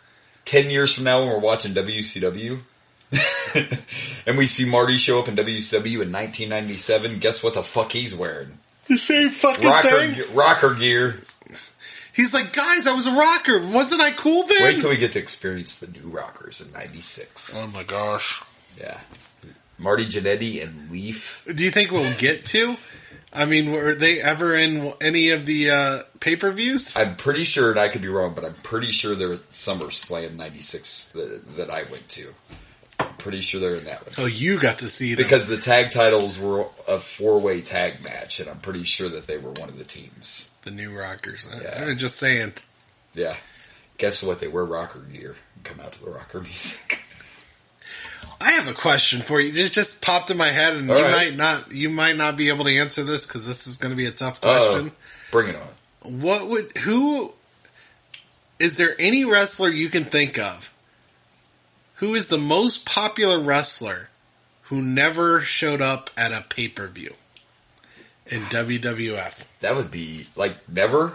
Like it was never had a pay-per-view match. That would be hard. But he'd be someone that we could name. Right, but never. Has that happened? I don't know. That's a good question. I couldn't answer that right off the bat. I imagine there's somebody. There probably especially back in the 80s. Oh, yeah, I'm sure. You know? That's a good teaser. I have to look into. I have no idea. Yeah, I couldn't think of one off the top of my head. See if you can find that out. So anyway, other than we made fun of Marty a lot. But we also talked about... He deserved it. So from our perspectives, Blaze didn't watch WCW then. So this is his first exposure. Like, Goldust is Goldust. Yeah, right. No. To be fair, because you never watched WCW. I knew who Goldust was when he came in only because I did. And even now, Blaze watched him and was like, well, yeah, you can definitely tell. Yeah, once he, Yeah. in 2022, when I've been watching him for a long time of his career... I now look at Goldust and be like, oh, that's fucking Dustin Rhodes with makeup. Yeah. Of course, it also doesn't help that, it also helps, I guess, is in AEW, he does the half makeup. So you're still seeing half of his face. It's like his whole, mix of his whole So career, you're seeing the makeup and the... Yeah. It's actually kind of a cool look. I like the what look, he does. Yeah. It's cool. And then he calls himself the Natural again, but his gear's still kind of like a mix of Goldust and Dustin. And, it's like he just got so comfortable with that outfit and that look. Like, I'm just used to wearing makeup and he now. knows, and I'm not taking nothing away from him, but Goldust was a way bigger, that's a huge part of his career. That's where he had his most success. Oh, absolutely. And you can't be Goldust. But you can still paint your face a little different. Yeah, so I think it's just a mix of... And the man still looks great. And he does stuff now he didn't do back then, which is really crazy. Yeah. He's doing like sunset flips and that, what's that move Adam Cole does? He's done Canadian Destroyers, like on the apron even, at his age, Yeah. AEW scares me with that stuff, by the way. The apron stuff scares me. Understood. I kind of like it because we all know what it is, but sometimes I watch that like, fuck, they're dead. They're dead. When we grew up, they didn't do that shit. But anyway, let's rank this. It's Goldust's debut. What do you think? Oh, yeah. I hate to do this to Goldust, but I'm going to go with 2. 2 Jannetty jobbers. 2 Jannetty jobbers. Yeah, it was what it was, and it's not his fault who his opponent was. So. Yeah, no, I am not blaming this on Goldust at all. It's just unfortunate that his first match was with jobber-style Marty Jannetty, and he was not... you could see flashes of him from the past, but he is a shell of his former self. Shell of a man. A shell of his former self, absolutely. Yeah, you can tell. I'm going to give this 2... You don't even know what's about to come. Oh, do you know about Marty? Do you know how crazy Marty is? We'll talk about it. I've seen, he's come back a couple times. The murder and oh, yeah, and I know. All that stuff, the where he stuff hinted that he, oh, yeah. Oh, my gosh. Oh, Pro Wrestling Apologist. We did a whole Rockers episode. You did. I remember that now. And I know all about this. Poor Marty. It was Rockers gear. But you've been daughter or whatever it was. He's trying to. It's like if it wasn't because I thought you were my daughter. Let me find out she ain't my daughter. Oh my gosh. Yeah. Hush money could work for you. Marty should have got some. Yeah, we did that episode right after the newest thing came out, and we're like, okay, we got to talk about how fucking insane Marty Jannetty And I listened to that episode. Yeah, I remember that now. Wow. Yeah, so I am aware of that. Let's see what's next. All right, so before our next match, we get a shot of the Superstar Hotline. It's got the Kid and Smokey Guns back there talking on the phone, and Lawler's like, the Kid's explaining to his mom what happened. That was a good line by Jerry, as always. We tend to ramble and talk a lot, and then sometimes we don't. And this next match is an example of sometimes we don't. First of all, it makes no sense because we've already had a face versus face in the tag team title match. Now we got a heel versus heel match. And their explanation for this is that on Monday Night Raw, Mabel and Yoko decided to beat up the Undertaker, so now they have to face each other. That's the logic. I don't mind that part. I will say this. This match exceeded my expectations. Of how shitty it was going to be? Exactly. I saw that one coming. Oh, damn it. Sorry, I just saw it coming, though. I love me some Yoko, but... Fest. Jesus. The problem is big men versus big men normally don't work super well as it is, but then you take big man versus absolute shit big man, which is Mabel, and you get even worse. Yeah, because you can't... Yoko's big too, so there's not much you can do to save it. Yeah, there's nothing... They just punch, run into each other, maybe a clothesline. Go outside to catch your breath. And the problem is every time Mabel does a move, it makes you hate him more. He totally missed a bulldog. I swear, missed a bulldog. He's just a step above just lying on the couch doing everything. Like, it's the laziest shit I have ever seen in my life. Did I mention he totally missed a bulldog? He totally missed. And Yoko just stood there. Yoko's still trying to sell it. So did Mabel. And I'm like, oh my god. Yoko's like, I ain't going down for this shit. He's like, nope. Thankfully, it wasn't long they put us out of our misery in a double count out. Yeah, it was just... And then they had a face-off at the end that fans were cheering for some reason, and it was all just so they could hug. I guess. It just... At some point at every pay-per-view, you have to use the bathroom and buy popcorn, and this was that match. The most exciting thing about this match is some dude got on another dude's shoulders and cheered. That 4 guys died carrying Mabel to the ring again. There's that, too. We're all wrestlers, but I didn't really recognize Oh my god! Wow. Can we move on? We're moving on. I'm giving this 0.5, and it's a lazy whatever move Mabel is trying to do today. God, it's the lazy. only reason it gets half a point is because Yoko was in it, and he fucking landed on Cornette, which I found funny. It only got a half a point because I forgot we can do 0. Oh, we can do whatever we want on this show. It's 0. It's bad. Let's move on. That was one of the worst things. This was worse than Waylon Mercy. And yeah, it was. And Waylon was slow, but it was horrible. Mabel sucks. This was Mabel sucks. Yeah, and it wasn't fun bad. It was just bad. It wasn't even. There's nothing we can even turn it into anything comical. It just sucked. It's unfortunate. All right, let's go next. For the next match, we get a commercial for our next pay-per-view, which is the Survivor Series. Looking forward to that one. And then Vince, sometimes this shit's funny. Vince's like, let's shoot it to Doc. So they go to cut to Doc, and Vince is like, oh wait, no, we're not cutting to Doc. Oh wait, yeah we are, he's in the ring. I don't know what's happening. I guess you can make those kind of mistakes when you're the fucking boss. Right. Still don't know that, though, at this point. Maybe some people did. I still didn't know until he was actually a character. Right. Actually became Mr. McMahon. So anyway, we get Doc in the ring, and Doc brings out Dean Douglas. And then next we bring out the man who's got to forfeit his title, Shawn Michaels. And Shawn comes out and looks like hell. Yeah, Shawn looked rough. So, me, Mr. Knowledge, I had to look it up because I'm like, wait a second. they're saying a concussion, but is this when it happened? Is this when the incident took place? And it was. So what really happened is they're saying Sean can't wrestle because he has a concussion, but in all actuality, Sean got his ass kicked by a Marine in a bar fight. Just one? That's the story. He looked bad, didn't he? I mean, we were talking about a Marine. In fairness, it is a Marine, yeah. Now, there's been different stories, so it depends on... Google says it was a Marine. Sean always said it was like 3 Marines. But, I mean, 1 Marine could whoop your ass. I would think. I mean, I'm not going to fuck with a Marine, but... Fair enough. And we were, like, talking shit while we were, doing this, and I'm like, I wonder if that Marine went back and was like, guess who I beat up tonight? Yeah. How many chicks did he score with? Because he's like, guess what?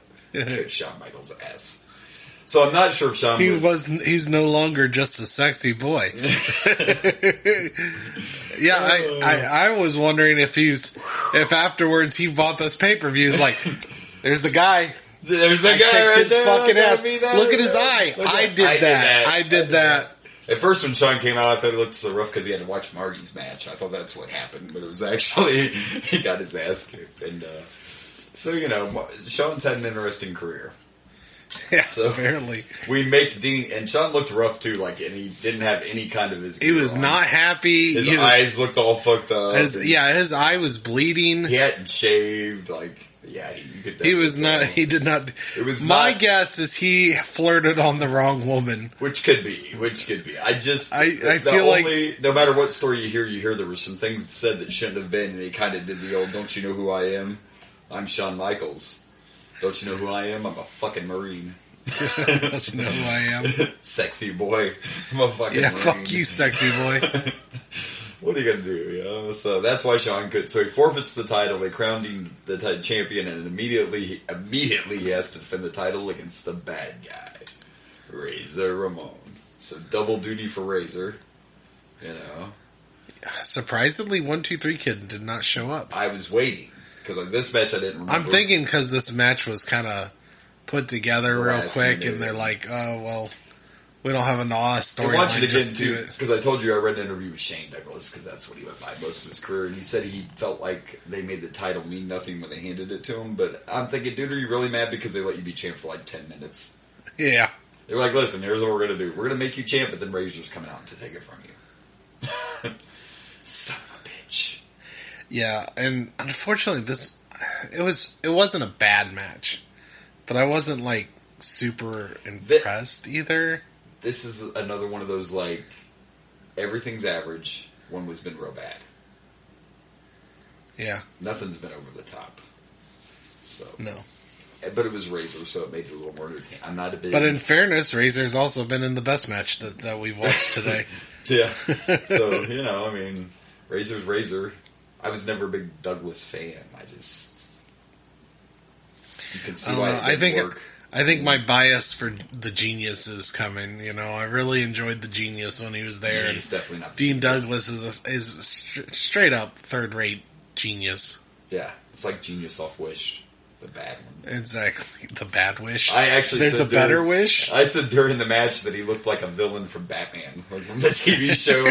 What the fuck does the Exciter? Yeah, what does an exclamation point have to do with being a genius? Well, he's the dean. Oh, wait, Dean, I'm sorry. In fairness, Dean Douglas. He's a dean, so, he's all about academics and learning shit, so... And English is one of those... And if he's a dean, I bet Hush Money would work for him. Dean, Hush Money. Hush Money for you. I'm telling you guys, we're going to make this a thing. Hush Money. Hush Money will work for you. Can we trademark that? Would that be a thing? I don't know. I think Vince McMahon beat us to it. He spent some Hush Money to trademark Hush Money. Yeah, that's right. We're talking about you couldn't get entrance music because it all went to the Hush Money. You can't buy those songs. Is that why the rocker? Why Marty Jannetty did the rockers? It's like, in the 80s? It's like, oh yeah, that don't cost shit. Just use that. I would give you some new music, but Pam Anderson was here at Mania. I owe some Hush Money. Tommy Lee's gonna kill me if I don't know. So it was what it was. It had a weird ending. It might have been Jenny McCarthy. It might have been. So Razor hits a backdrop, and right away I'm like, they're too close to the rope. He's not going to get that pin. So he backdrops him, and he's so exhausted from this classic match they've had that all he can do is drape his arm over Dean. And the ref counts to the 3, even though Dean's leg was clearly under the bottom rope, but the ref didn't see it. So it was an okay, good Razor match, and then the end was just weird. And why was he so exhausted from that backdrop? Why is Razor in these weird endings? Yeah, Razor gets stuck with the weird endings.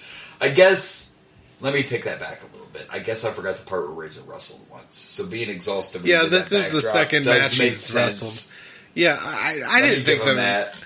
The only part I thought was weird was the fact that they were talking about, well, both shoulders were down. No, they fucking wasn't.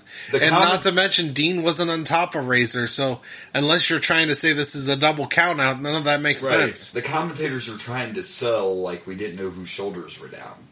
Yeah. And that's not what happened. What was missed was Dean had his leg under the rope. There was no question. Maybe there was miscommunication. Razor had one shoulder down, but the other arm was completely over Dean. So there was no question about who the fuck's shoulders were down. Pay attention to what you're doing. Yeah, there was no question about who was pinning who. No. It was just a matter of Dean moved his leg. Yeah. And the ref didn't see it. I feel like almost every match tonight's gotten the same rating. They're generally in the same kind of... Kinda. Well, there was one really bad one, and then we did 3.5. I bet I know what the worst match of the night is. Well, I don't know. We haven't watched the main event yet. Yeah. And I remember this main event. Yeah, you keep on hinting that it's not great. All right. I remember it being too long, too, but I could be wrong. Anyway. Well, we have about 30 minutes left, so... Dun, you might be right. You may be right. All right, so I mean, not horrible. It was what it was. Razor becomes a 4-time champ, which at that time was a record. I don't know. I'm gonna give it 3. I'm not giving it a 4. I'll tell you that. Sorry, Razor. I'd love to go along with your. Not gonna happen. I'll give it 3 really weird choke slams. I didn't bring up that awkward choke slam that bothered me so much. I didn't think it was that bad. It's just Razor's hand slipped when he picked him up, so his hand wasn't even on his throat, so it just kind of... Yeah. But whatever, 3 choke slams. There we go. I'm gonna go to... fuck. I don't know. 2 fucks. I can't come up with anything right now. It's 2. It wasn't bad. It was just just there. It was there. There's been nothing over the top tonight, but I don't know how you make this better. Maybe have someone who wasn't in 2 matches. I don't know. But Razor I always like, but Steve. I don't know. It's just kind of boring. Yeah. I feel like we were kind of impressed with Douglas last time we watched him. A little bit. Yeah, he looked a lot. Yeah, because that was the first time I think we saw him wrestle was the last time. He was pretty good. This time it was we were just like, his promo work's not great, but...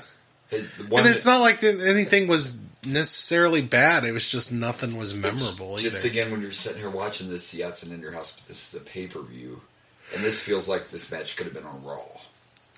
Agreed. All the matches tonight kind of felt like they could be on. And to me, it was still kind of an average match for Raw. So it was not like it's not like it could have been on Raw the main event. Like you said, they could have handled like the situation different with Shawn. Like you could have just not had Shawn come. Yeah, they should have just not made Dean Douglas champion. They should have said this match is Dean Douglas has a new opponent. And it's now for the the newly vacant Intercontinental Championship instead of just should have brought out Marty Jannetty to revenge. I'm just trying to avenge his partner. Shit, knowing Marty Jannetty, he might have paid that Marine. He paid that Marine some hush money. Some hush money to take out Shawn. Did you do me a favor? Later on, though, he didn't need hush money because he just did it all himself. Murdering people, right, with now. people, whatever. I don't know. Marty's out there. Maybe he paid Shawn hush money to say it was a Marine. I mean, if you're going to lie about getting your ass beat at a bar, there's part of me that do you want to admit that you got your ass beat by fucking Marty Jannetty, or do you want to just say, "Oh yeah, some three Marines kicked my ass"? Even better is that's what I told him to him. Like whatever story you read, like most of the time, if you Google it, it says 1 Marine. Shawn's like it was 3 or 4. I like to picture it was a guy my size. Like, it was just some tall, skinny, goofy motherfucker that he tried to pick his hot girlfriend, and he got all honked out. It was like, whooped his ass, and Sean's like, you should have saw him, he was like 8 foot tall, and he weighed 500 pounds. And it was like some little guy that just, the wrong one on the wrong day. That would be some funny shit. But. Yeah. All right, like Marty Jannetty. Yeah. He's a rocker. Don't forget it. He's the rocker. He's the rocker. Bro. I can literally see Marty Jannetty jealous over how popular Shawn Michaels has been doing something like that.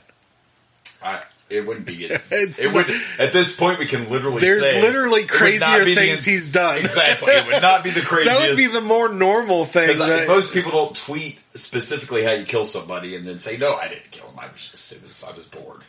Or talk about the daughter you thought you had. I don't see nothing wrong. I see a lot wrong. Yeah, the worst part of that story was... He was just happier once he found out he was already sexually attracted. He was just like, hey guys, great news. I don't have to feel disgusting for wanting to sleep with my daughter now. But she's my daughter, you know? Oh my gosh. Oh, Marty. All right. Well, it's main event time. Yep. Marty's not involved in it, so. Thank God. All right, so before the next match, which is our main event, Bret Hart comes to join them on commentary and chases Jerry Lawler away. But the Jerry Lawler tries to sneak back twice. It's a back and forth. Twice. I swear it was like what we played as kids. Like, I'm going to sneak up on you. I'm going to sneak up. Oh, he saw me. I got to go. Oh, God. He saw me. He saw me. And every time he just snuck back up like, he's not going to look. Sure, he's not, Jerry. He's going to look. I swear to God, Jerry was playing Ding Dong Ditch or some shit. Like, what the kind of childish games is going on here? Well, we're talking about Jerry Lawler. I mean, come on. That's and fair. the puppies. And the puppies. I guess Jerry Lawler's never really been the epitome of adult, mature behavior. But I kind of, before the match started is when I said, like, what are they doing? They're in Canada. Where the fuck's Bret? Because at this time, that was their biggest Canadian. You know? Yeah, how the hell was he not in the main event? But then, of course, they're saving him for Survivor he was, Series. but... That's why. But yeah, they brought him out for commentary. So at least they brought him out. Because I'm just like, hello. It still doesn't make sense to me have that the whole Hart family. You're in fucking Canada. Where's Owen? Oh, dark match. What? We're in fucking Canada. You're the most popular Canadian wrestlers, possibly still to this day. Wow. And by the way, I loved it during the match. They made sure to put at the bottom of the screen voice of Bret. You're in fucking voice of Bret Hart. Yeah. Hello. I know they think who's at ringside going, eh. That's not how you put that on, daddy. It's a fucking national hero. I just don't think they needed to put on the fucking... In case you don't know, that's Bret Hart on commentary, just in case you don't know. Like... So let's go ahead and diagnose this, match. Yeah. Is that what this was? No. I think they called it that. Wow. Let me just, before we break ours down, let me just tell you what Kevin Nash said happened after this match. Apparently, immediately this match was over and the pay-per-view went off air, Vince threw his headset, looked at Kevin Nash and yelled, "Horrible! Fucking horrible!" That's apparently what happened as soon as this went off the air. I'm sorry, I don't disagree. Yeah, and after that, apparently, he went backstage and got into a fight with Bruce Pritchard because Bruce was the agent on this match. And the Bulldog apologized to how bad it was afterwards.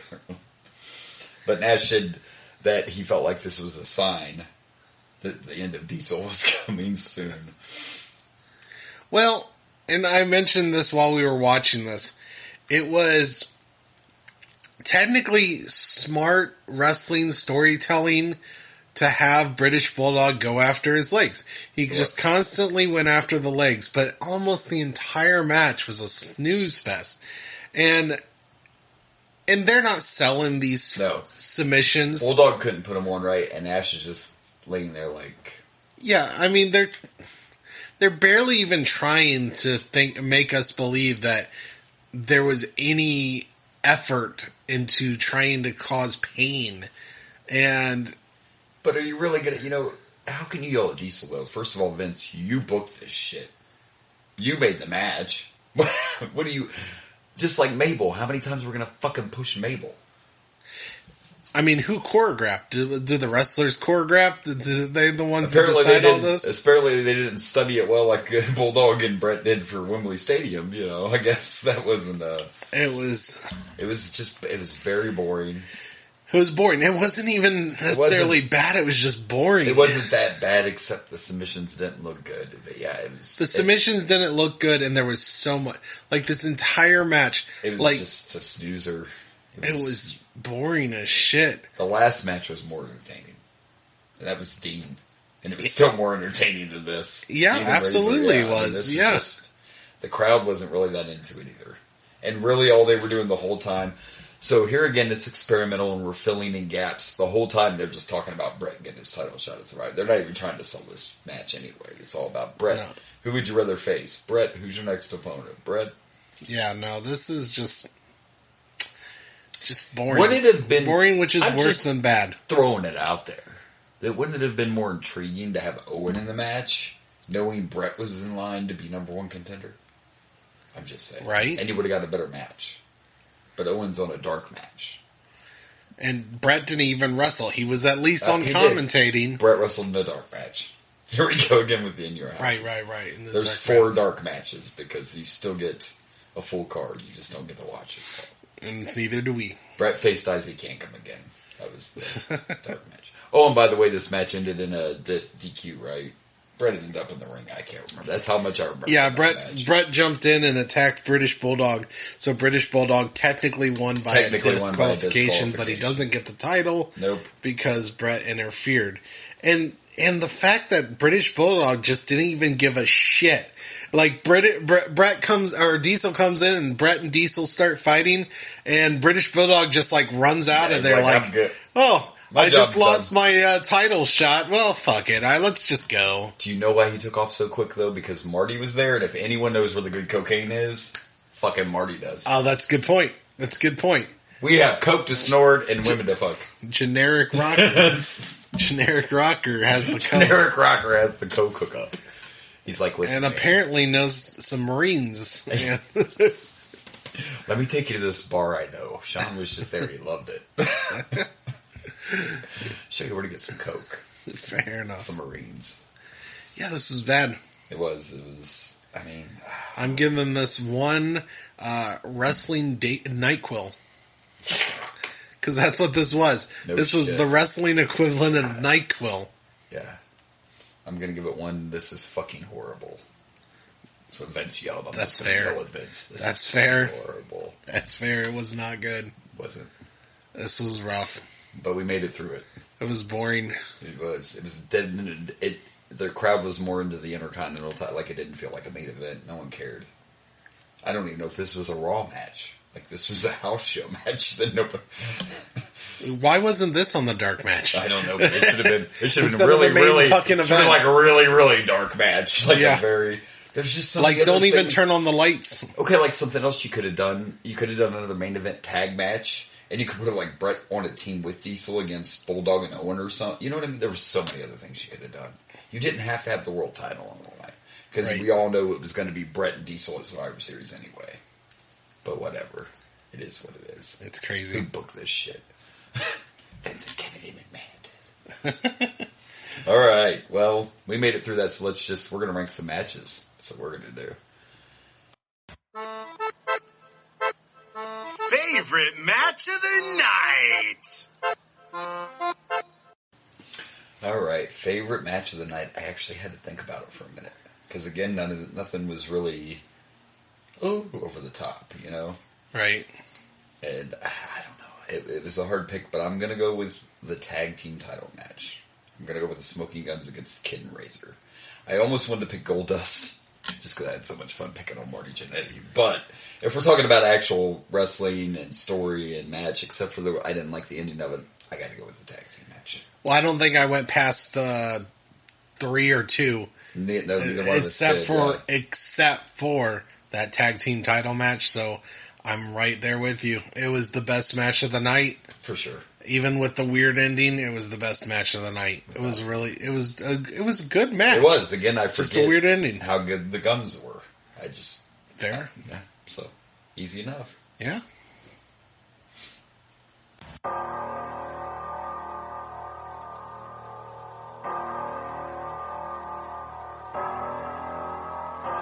Worst match of the night. All right, now this one I'm just going to have to... The main event could be a contender. But I'm going to go with Mabel Yoko because, come on, it was shit and it got the lowest ranking. So, yeah, Mabel Yoko, worst match of the night. I gave a worse ranking to Yoko and Mabel, and it was bad. Yeah. But I almost want to give it to Diesel because... British Bulldog, just because it was also the main event, and it was that bad. That was the logic why I almost picked it, because that was your main, and a world title match. And a title match. Mabel and Yoko was just fucking Mabel. And it was quick. Yeah, it was quick, so you got some good points. I'm going with the main event. Do it. I'm doing it. Do it. Main event, worst match of the night for me. Fuck that main event. Even though I gave a lower score. I'm not going to argue it, and I almost went with the main event for the same reason, because you can look at it, we can do what we want, first of all, anyway. And you can automatically pick them, but he makes the good point of the score itself doesn't matter, because this was the fucking main event. And it was a world title match. When we saw Yoko versus Mabel, the first thought in both of our heads was, this is going to suck. Right. So, I can totally agree with that. I can't argue it. It's just, yeah, it's the fucking world title match. It was horrible. It was. It was bad, and it was in a position where it should have been a little bit. We expected Yoko and Mabel to suck. Yeah, when I went in there, I went in expecting that to be terrible. I didn't expect this to be a 5-star match, but I expected it to at least be. Yeah, British Bulldog ain't bad. Yeah, and we like Diesel. Diesel's great, and then the added enjoyment of having Bret Hart on commentary. Exactly. This should have been decent. This should have been good, and it wasn't. And it was beyond. It was just boring. Like, yeah, I wanted some coffee to wake up. Like, I don't know about coffee, but you could have got something else from Marty that would keep you awake. True. We are not promoting cocaine use on the show. Drugs are bad, okay? Drugs are bad, okay? Drugs are bad. We shouldn't do Stick drugs. to the pumpkin spice and the hush money. I will stick to the pumpkin spice, absolutely. I haven't got no hush money yet. I could use some hush money. They could give me some hush money. That'd be nice. Can we get some hush money up here? Yeah, I need some hush money. If you would like to crowdfund hush... No, I'm joking. Some hush money? Would you like to hush us up? Would you like to hush us up? Are you tired of the way we talk? We're not going to stop. So no, we're not. If you're expecting us to shut up with money, I mean, it better be a lot of money. We will gladly take your fucking money. Gladly. But we're not going to. But next week we'll be on here talking about how we took your shit. And we will go on here and we'll be getting on here and be like, see? Hush money is right for you. Oh, that's good stuff. All right, well, we don't have a jingle still, right? We haven't done that yet. We're working on that. We don't have an In Your House rankings jingle, but we'll rank them anyway. And I guess there's enough In Your Houses we should probably do a jingle. I could probably make something happen. Huh? When he says we, he means him. He means, yeah. The creative. I just got to find the hardest working man. Where's the fucking assistant? Hey! Somebody needs to make this jingle for me. You can never find that asshole, I'm telling you. He's in the studio somewhere, but he's always hiding. In Your House rankings. But anyway, we're going to rank these, and mine's going to stay... It's 1, 2, 3, 4. 1, 2, 3, 4. I'm just going to keep them in order. You were close to me, but you were 2, 1. 2, 1, 3? You did. I have it right here. One second. He's like, I've got it. I've got it right here. I just got to get to it. In Your House. In Your Hizzy. So you're saying this is your least favorite? Yes, one's still my favorite. I'm just right in the order of the 1, 2, 3, 4. Right in order. I'm trying to think. Yeah. I think I'm with you on it being the worst. Yeah, 2, 1, 3, 4. There was only one decent match on this card. Yeah. The rest, and we had 2 really bad ones. Yeah, we did. Yeah, 2, 1, 3, 4. Yeah, absolutely. See how easy that was? I'm with you. I'm with you. I mean, it's, the house has made it pretty simple. Yeah. So far. Yeah, and even though we just talked about the jingle, I might get the jingle taken care of. You might hear a jingle while I'm saying we don't have a jingle. Yeah, what? Like, what the fuck is he talking about? It may make no sense. No. It's alright, this show doesn't always make sense, so it's fine. Right. Neither did that main event. Oh, God. We know for a fact, we haven't watched it become one of the main event on the next one. It'll have to be better because we are going to the Survivor Series next week, baby. I'm excited. I love me some Survivor Series. Me too. And just a little teaser, I won't give it all away, but we're bringing back another feature that's been gone. Little throwback. We were going to have a video game to talk about next week. Right. Remember that? Yeah, we're going to. We did not give up the video game thing. Just No. We just haven't done it yet because we're going with the timeline and the. We're going when the game came out, which comes out. Although apparently it came out around now because if I just looked at the logo and it said get tips and tricks for WrestleMania, the arcade game. Yeah. Which is the game we'll be discussing next week. Discussing, yeah. Yeah, we're just going by the fact that it's the only game that came out, and it was released a little bit staggered because of the different systems, so we just went with the timing of it. So next week we will go back to the video gaming reviews, so that'll be good. All right. So we've teased, we've talked, and I think it's time to plug some pluggables. Sure. This guy's got it down packed. Sure. He's ready to plug absolutely. We'll throw it out there. Yeah, you can find me on Dragon Blazer Productions on Facebook, Instagram, YouTube, and TikTok. And on Twitter, you can find me at Dragon Blazer Pro. However, I've got some news. There's some news, folks. Not only can you find us on Dragon Blazer Productions, now it's going to be a while before you hear this show, so this is going to be... But... if you listen to this on the podcast and you're not watching this on the YouTubes yet, I just started a new channel specifically for the Boomer and Blaze show. Nice. The channel is just called Boomer and Blaze WWE pay-per-view rewatch show, I believe is what I called it. A little bit of it. It's kind of long. Yeah. It's kind of long.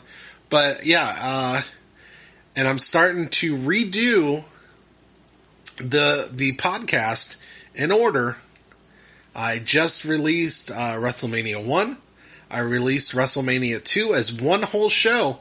If you remember, if you've been listening, a lot of our shows before, just because of time, because of how long it takes to do these, we were doing two-parters. At least for now, WrestleMania 2, I managed to do some editing and make it one long show for WrestleMania 2. So you can listen to it straight on from beginning to end. Now, there's some stuff cut out that I thought made sense. There's some current wrestling we didn't talk about. However, we did talk about the Undertaker, well, me and my brother, right, Rage. Yes. We did talk about the Undertaker's retirement. Just got announced during that episode. Yep. I kept that in because I felt like that was an iconic enough of a moment. Yep. We didn't need to keep that in. I'll make the decisions of what I'm going to cut, but there's some stuff that I cut to keep it under. Keep it where it was. That made sense to me. Right. But, I'm trying to recut these, re-edit these, so they're one show instead of two-parters, and I'm releasing it on this new YouTube page. Nice. Specifically for this show. Now, it's going to be a little while before you start seeing these Boomer and Blaze episodes because I'm trying to put them all in order. Right. And he's starting with the original of the show, and it takes time. It takes time for me to do all this editing. Yes. So I managed to do 2 so far since I just started it. Yeah. But, it's going to be a while. Now, I plan on still releasing these shows on my Dragon Blazer Productions YouTube page. So if you're a YouTube watcher or listener, you should be able to find them there, but eventually they will get to hopefully I can catch up. Yeah, it does take work, and again, we have real lives and jobs that we have to do too until we're rich. There's that as well. until we're rich. Yeah, so far this isn't really giving us the. Not yet. No. As soon as hush money takes off. So yeah, go switch over to that YouTube page. Nice. There you go. And it's going to be all wrestling content, all wrestling shows. I'm going to make playlists that are separate for each pay-per-view that we do. So that eventually there'll be an in your house playlist. Right now there's only WrestleMania playlist because the first 3 shows we did were all WrestleMania based. I believe Survivor Series, I think, comes first. Rumble, maybe? Maybe Rumble? I don't know. But one of the other the 3 came after, I think, at WrestleMania 3, and then they start rolling out the other ones. So we don't start getting those until after WrestleMania 3, I believe. I think so, yeah. Wow. But it was kind of fun to re-listen, because I re-listened to the whole episodes of WrestleMania 1, both parts of WrestleMania 2. The WrestleMania 1 was a little rough because I was just learning how to do podcasting and the audio was bad and I didn't realize it. Right. Because I wasn't. I started watching on the YouTube page too, but you put it in warning there and I'm like, ooh. Yeah, it's rough. It's rough. But I've come a long way from next. I hope so. I hope this is a much better audio here. Yeah. I would hope, right? So that's good. That's good. And we're just trying to, we still want you to follow Dragon Blazer Pro. Remember, we have a multiverse going on. Right. It's just we're trying to have everything for where. But yeah, I'm trying to separate. That's all. We're just trying to separate. Trying to and have, trick that out. Trick it out. Trick out that algorithm. Yeah, we're playing with the algorithm. I made a separate page for the That Got Dark podcast, Drunk Like Me. So it's just going to stick to that content. And there you go. And so obviously I brought up the Boomer and Blaze one because that one is particular for the listeners right now. For our show, yes. Absolutely. So my pluggables. Go ahead. Yeah. Well, that's okay. Sorry about that. You were informing. It's fine. So, of course, we got our Facebook page, the Boomer and Blaze Show Facebook page. You can follow us on Instagram and Twitter at Boomer_Blaze. And now, again, just going with the theme, the Boomer and Blaze Show has a TikTok. Now, Dragon Blazer is on TikTok as well. But you can follow at Boomer and Blaze Show on the TikToks now. I'm catching up. I'm trying to be on TikTok and the Twitters and all that. Trying to be that social media presence. I would have never thought. I just want to tell you I am the old man. I just told somebody the other day, I'm like, did you ever think I would have Once again, I'm only 2 years younger than you. But so. I feel like you're hipper than me sometimes. Because you've been doing this a little longer. I have never... People that know me would be like, you have a fucking TikTok? I've never had someone accuse me of being hipper, go ahead. Do you even know what TikTok is? That's what somebody would say. Like, before this show, all I had was Facebook. Now I'm tweeting and Instagramming, and I'm trying really hard to get folks. You're doing great. You're doing great. You really are. I've gotten better with the Twitter. I admitted that was a bad habit when we started. I'm like, no one tweets. Well, in fairness, do. You're not using TikTok like the way people think of TikTok. You're using it as a way to advertise the show. All my social media is for the show, which is why I've never given you my Facebook page, because there is wrestling content there. But yes, exactly. Yeah, no, I'm trying to get stuff out there for the show. Well, we don't want you in our personal lives. No, right? I would probably not use TikTok if I was. Unless you're someone that we would like to give hush money to, then maybe. Then get my DMs, you know what I'm saying? Get my DMs, yeah. Right. Oh my gosh, the show's out of control. So there you go. Hopefully you now, just so you're aware, you will be very disappointed that I don't have the money to give you hush money, but if you're that type of person, yeah, we're Well, I don't know if you heard, and I don't do it very often, but the Powerball's in the billions. It's 1.2 billion. Oh, maybe I can get some hush money. I'm just telling you that I do have. If I win the Powerball, we're gonna have hush money. We're gonna have an assistant. We're gonna have a real studio. I'm gonna be like, welcome to the show. We're broadcasting live from Dragon Blazer Studios in Maui. Oh shit, if we're gonna do that shit, you know what we should do? We take it on the road and we go to whatever venue that the show was at. We could DX we could have been in Canada now doing this podcast on the Canadian show. It's actually You know, right? If we get rich, that would be kind of cool. Wouldn't that be cool as shit? We go to the actual arenas where they took place. Exactly. That would be cool. Man, if we could get them to let us actually podcast in the arena, holy shit. Right. You got to know some people. Are you listening, Vince? Take some notes. That's not hush money. That's fuck you money. That's fuck you money. Woo, woo, woo. Well, if you win 1.2 billion, I'm pretty sure that's fuck you money. You're going to do what you want. Maybe, but they take so much of that for taxes. It'd be horrible if I only got you only get some of that. Some of that, and I think normally when you get that much, it's like a lifetime. So you're only getting like a payment every month. Well, you get to choose, but there again, like the government already takes it. Then if you do the lump sum, they take more. Right. From you. Yeah. I don't care. I could give me $2 million. I'm good. I don't need $1 billion. Well, I mean, if you get that and we can turn this into a business where you're making money. So if we go on the road, right, we got to have a Lex Express. But we're not going to have it painted like that. But we got to have a bus, right? We got to out of all the buses you can think of, you think of the Lex Express. Who wouldn't want to see our faces on a fucking bus? No, we need that tank that DX went to WCW with. I mean, shit. I guess the movie RV, you've seen that, right? So I was kind of thinking of that, too. You've seen RV, we're just going to plaster our faces on the side of the bus. Oh, yeah. All right. Enough shit talking. We'll see. You'll know next week, Rich. Also, just so you know, I have tested it. All you need to do to find the new YouTube page, just put in the Boomer and Blaze show. It will pop up. There you go. It popped up right away for me, actually. Very good. See, I was surprised. Now you're in the know. The more you know. All right. Are we done? We are done. So, that's enough rambling for this week. This has been the Boomer and Blaze show. I am Boomer. And I'm Blaze. Good night. Celine Dion, you never finished that national anthem. You're right, Hans. You're right. Oh, Canada, our home and native land. Patriot land, in all thy sons command. With glowing hearts we see thee rise, though true, nor strong and free.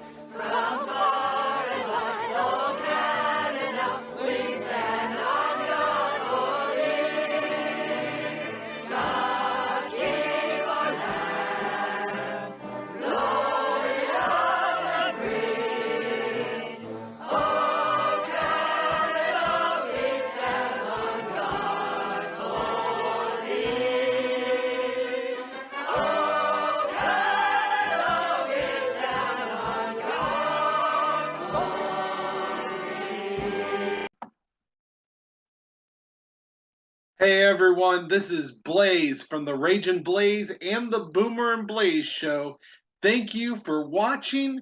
Please like and subscribe for more wrestling content.